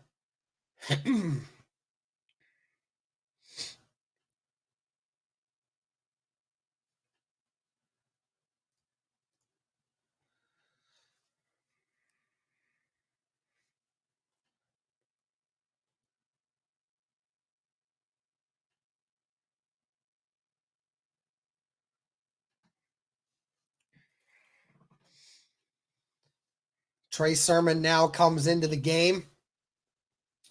That was a gain of 2 on that by Taylor. Ball's at the 38. 2 receivers to the left, 1 to the right. Tight end on the left. Minshew in the shotgun with Sermon. It's going to be play action here. Minshew rolling out to his right. Minshew just has to throw it away. Third down and 8.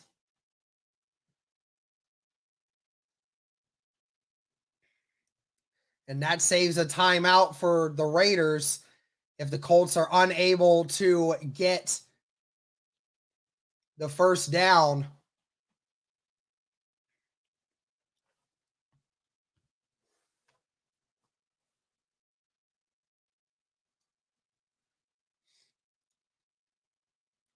Two receivers to the left, one to the right. Tight end on the right. Minshew in the shotgun. And do they get him to go off sides? They did. Minshew, free play, and it's incomplete. And there's a flag as well. Pass interference on the defense. That's a first down for Indy. That ball wasn't particularly catchable, I would have thought. But they're going to get a flag on the Raiders for offsides. And then they're going to get a flag for, at the end of the play, on Jack Jones for pushing Michael Pittman out of bounds before he touched it. And there is a Raider down on the field.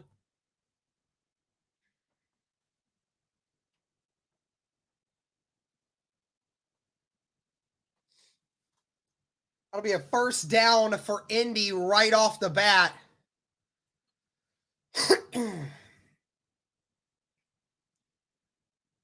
The defensive tackle jumped it just a little too early, and Jack Jones pushed Pittman right before he had a chance to make the catch instead of going for it.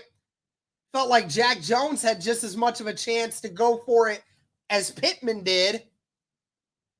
But either way, that is a huge play for Indy, who now gets a fresh set of downs and another chance to try to run out some of these timeouts by the Raiders.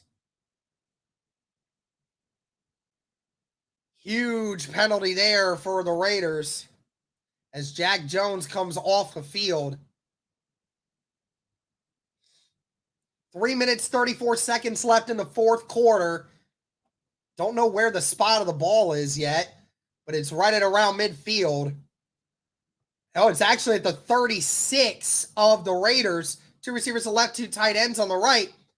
Minshew going to hand this off to Trey Sermon. Sermon gets to the 33 before being brought down. That's a gain of 3. And the Raiders are going to call their second timeout. The Ravens are just playing with the Dolphins at this point.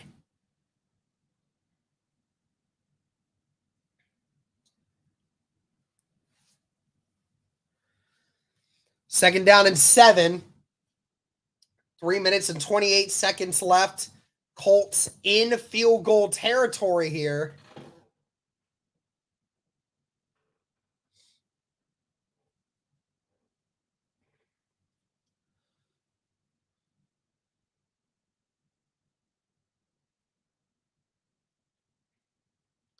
Raiders with one timeout left.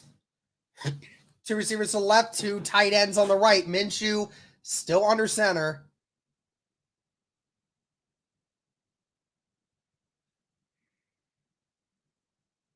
It's going to be a catch for Pittman. Pittman goes out of bounds, and he gets a gain of 4, but that stops the clock, and the Raiders keep their timeout. Not a smart play there by Michael Pittman, who was trying to get the first down.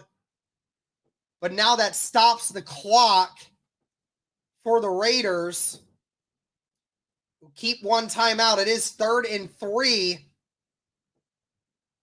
Colts at the 30-yard line now. At the 29, actually. Two receivers to the right, one to the left. Tight end on the left. Downs will now motion. Motion right again. And Sermon's going to get dropped for a loss of 2. Max Crosby did not fall for it, and Minshew didn't keep it. 4th down, and the Raiders have to call timeout. Now, if the Colts can get the field goal here, this will be a 50-yarder. If Matt Gay can nail this, then it makes it a 2-possession ball game once again.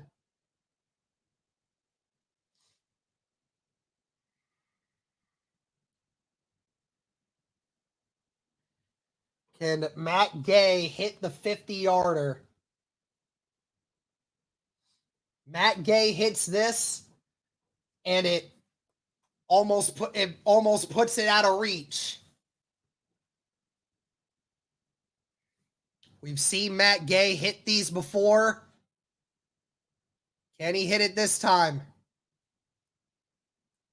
The kick is up, and it is no good. He missed. There's a flag on the play, though.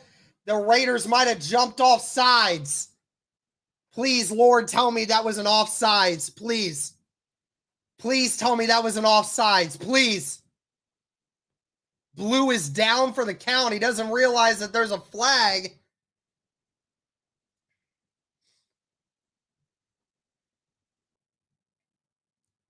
They're still discussing it. Offsides by the Raiders. And that makes it a first down for Indy. Or no, it's still fourth down. Jack Jones jumped the snap. He jumped it just a little too early. And Matt Gay, his kick went just right. It's still fourth down. They're going to try and kick this again, this time a 45-yarder. And Matt Gay gets another chance. 45-yard attempt this time for Matt Gay, who made a 38-yarder earlier in the game. Matt Gay, kick is up, and it is good. That one right down the middle. Matt Gay redeems himself, puts the Colts up by 10. And with 3:11 left in the fourth quarter, the Raiders are down 2 possessions. Matt Gay's second attempt. Wow. Oh my gosh, man, you have no idea. Oh, oh my gosh. Oh, Jesus, Lord, thank you. Oh my gosh. Oh, Jesus. Oh, oh my gosh.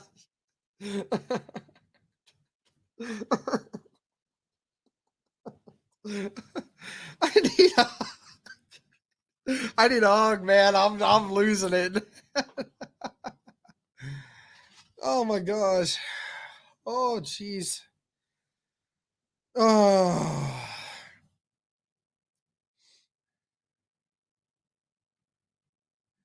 Kick is away.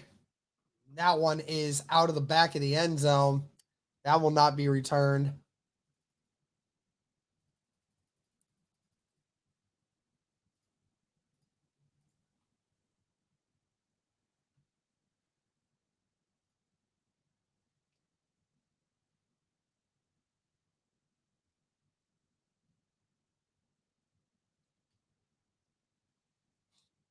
All right.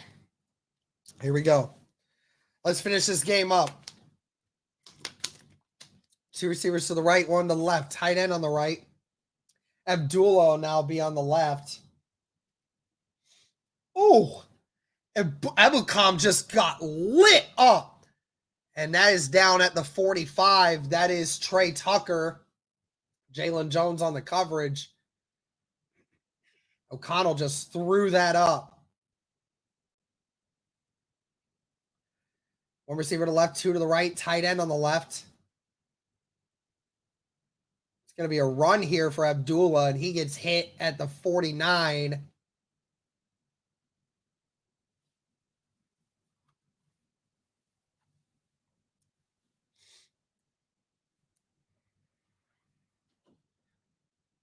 Closing in on the 2-minute warning here. 2 receivers to the right, 1 to the left, tight end on the right.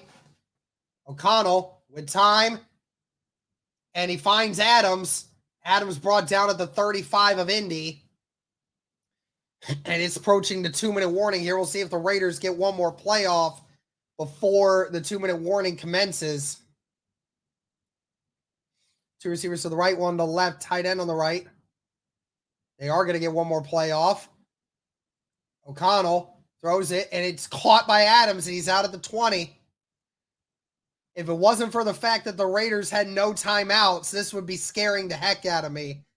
But the Raiders are already at the 20-yard line.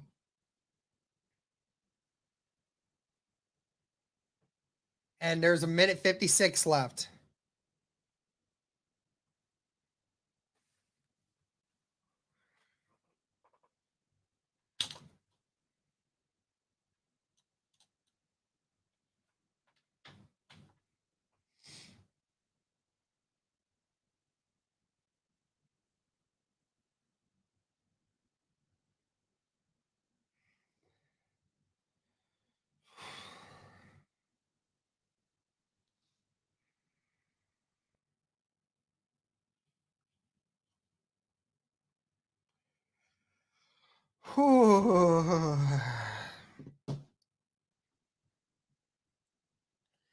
Dude, I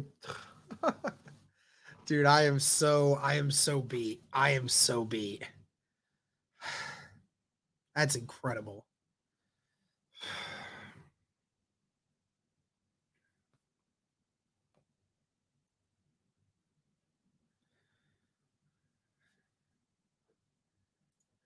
Let's look at some scores.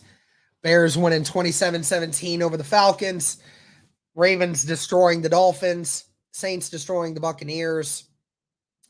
Bills and Patriots 27-21 with the Bills in the head. Cardinals beating the Eagles with 30 seconds left. The Eagles look like they might lose. And Jaguars winning 26-0 over the Panthers. Texans win 26-3 over the Titans. 49ers win 27-10 over the Commanders.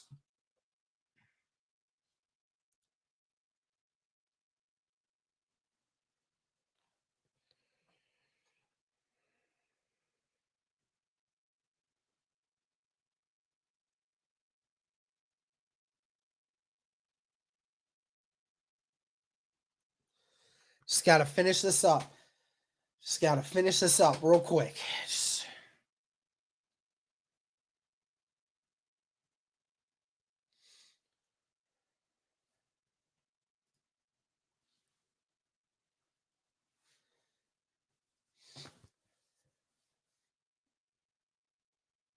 Shout out again to the 500 people watching. Thank you very much.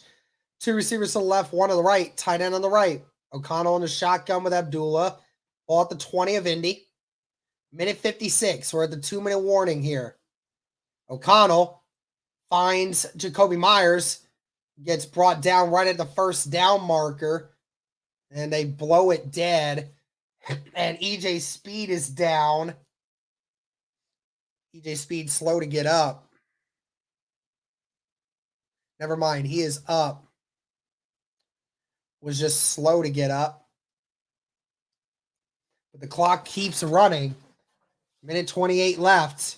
The Raiders need to hurry up, man. They got first and goal. And the Raiders were thinking that the clock was going to stop because of EJ Speed.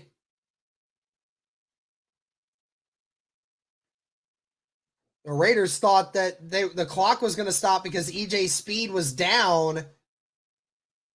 But the clock kept running because EJ Speed never went off the field.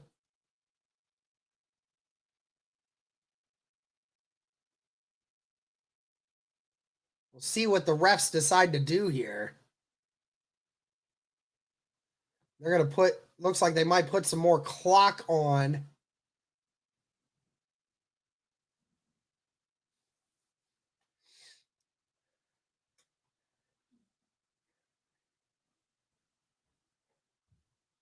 As Jacoby Myers is off the field because of, looks like maybe something in his eye.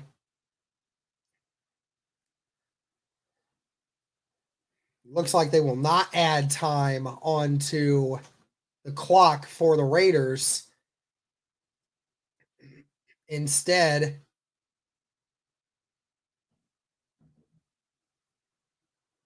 well, they're still talking about it.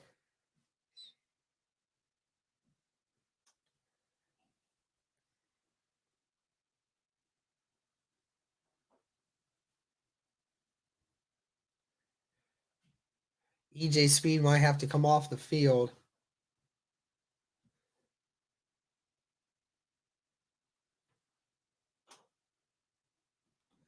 Yeah, so they add 18 seconds back onto the clock. EJ Speed has to get checked on by the medical staff because he was down for a short minute. So both Myers and Speed have to come off the field.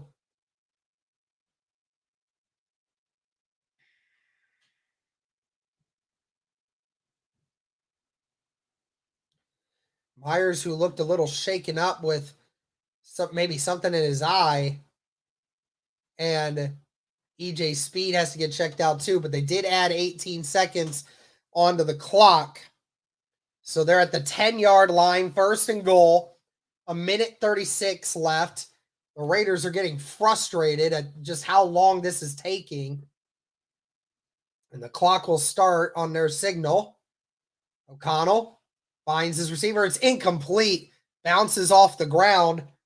So 1:30 left. Trey Tucker in the middle of the field. Couldn't reel it in.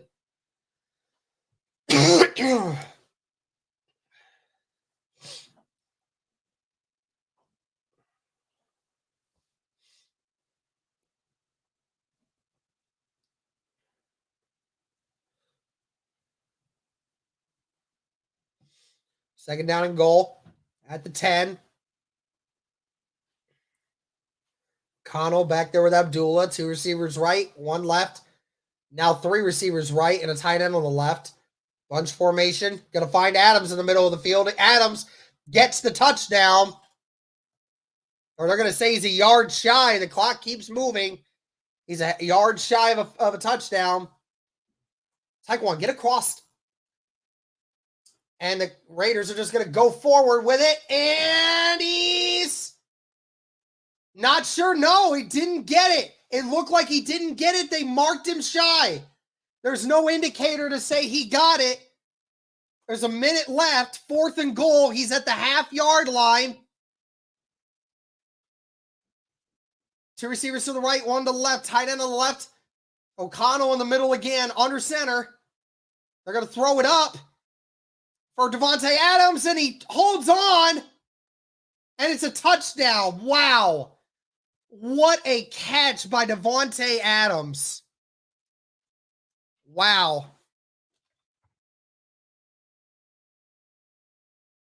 One-on-one. It was a dogfight for it in the end with him and Jalen Jones, who got a hand in there, and Adams somehow held on to it. But did he get that second foot down is my question.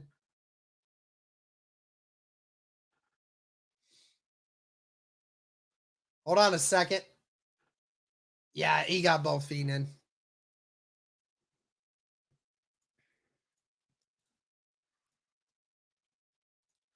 The Raiders with no timeouts. They make this a 1-possession game. 3 points. Now the Raiders have to get the onside kick in order to get the ball and tie this game up. If the Colts can get the onside kick, then it's game over for the Raiders. 43 seconds. And we will see if Indy is able to recover the onside kick. The play of the game right here.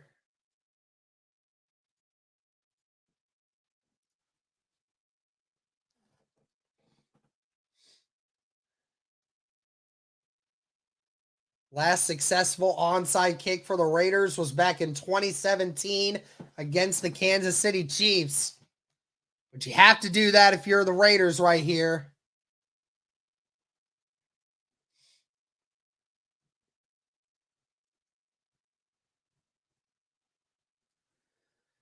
Everybody up on the sideline. Got 7 players up on that 45. Pittman and Pierce on the other side. And it's a big one, and the Colts got it. What a grab by Rodney Thomas, who came flying in and got it, and the Colts are going to win. The Indianapolis Colts hold on And the Colts get the win. What a hard-fought game for the Las Vegas Raiders. EJ Speed missed it, and Rodney Thomas somehow held on. Give all the credit in the world to the Raiders, man. Had them backed up the whole way, but man, they find a way to play games, man.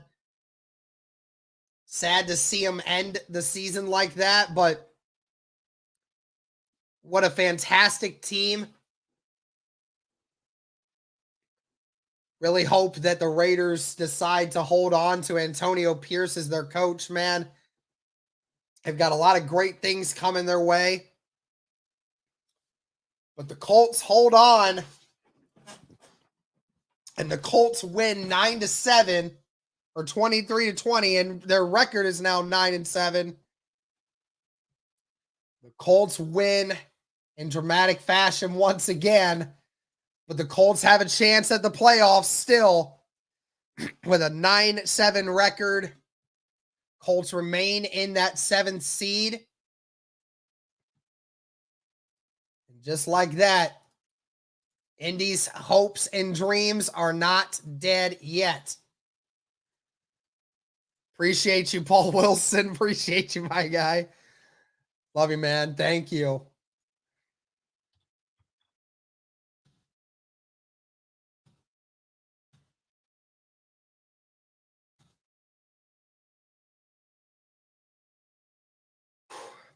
Colts win, man. Love it. But that's going to do it for this one, guys. Thank you so much for tuning in. Thank you. The Colts win in dramatic fashion, go to 9-7, win out, and the Colts can make it into the playoffs, man. Still a good chance. Listen, thank you to everyone. Before you leave, thank you all so much for a great 2023 from the bottom of my heart. Thank you all so very much for tuning in. You all have made this channel what it is now. Thank you all so much. I hope you all have a great new year. I hope you all kick 2023's ass, and I hope that you kick 2024's ass as well. Shout out to all of you. Thank you so much for tuning in. Keep up with the content. Thank you guys so much for tuning in. And as always, go Colts.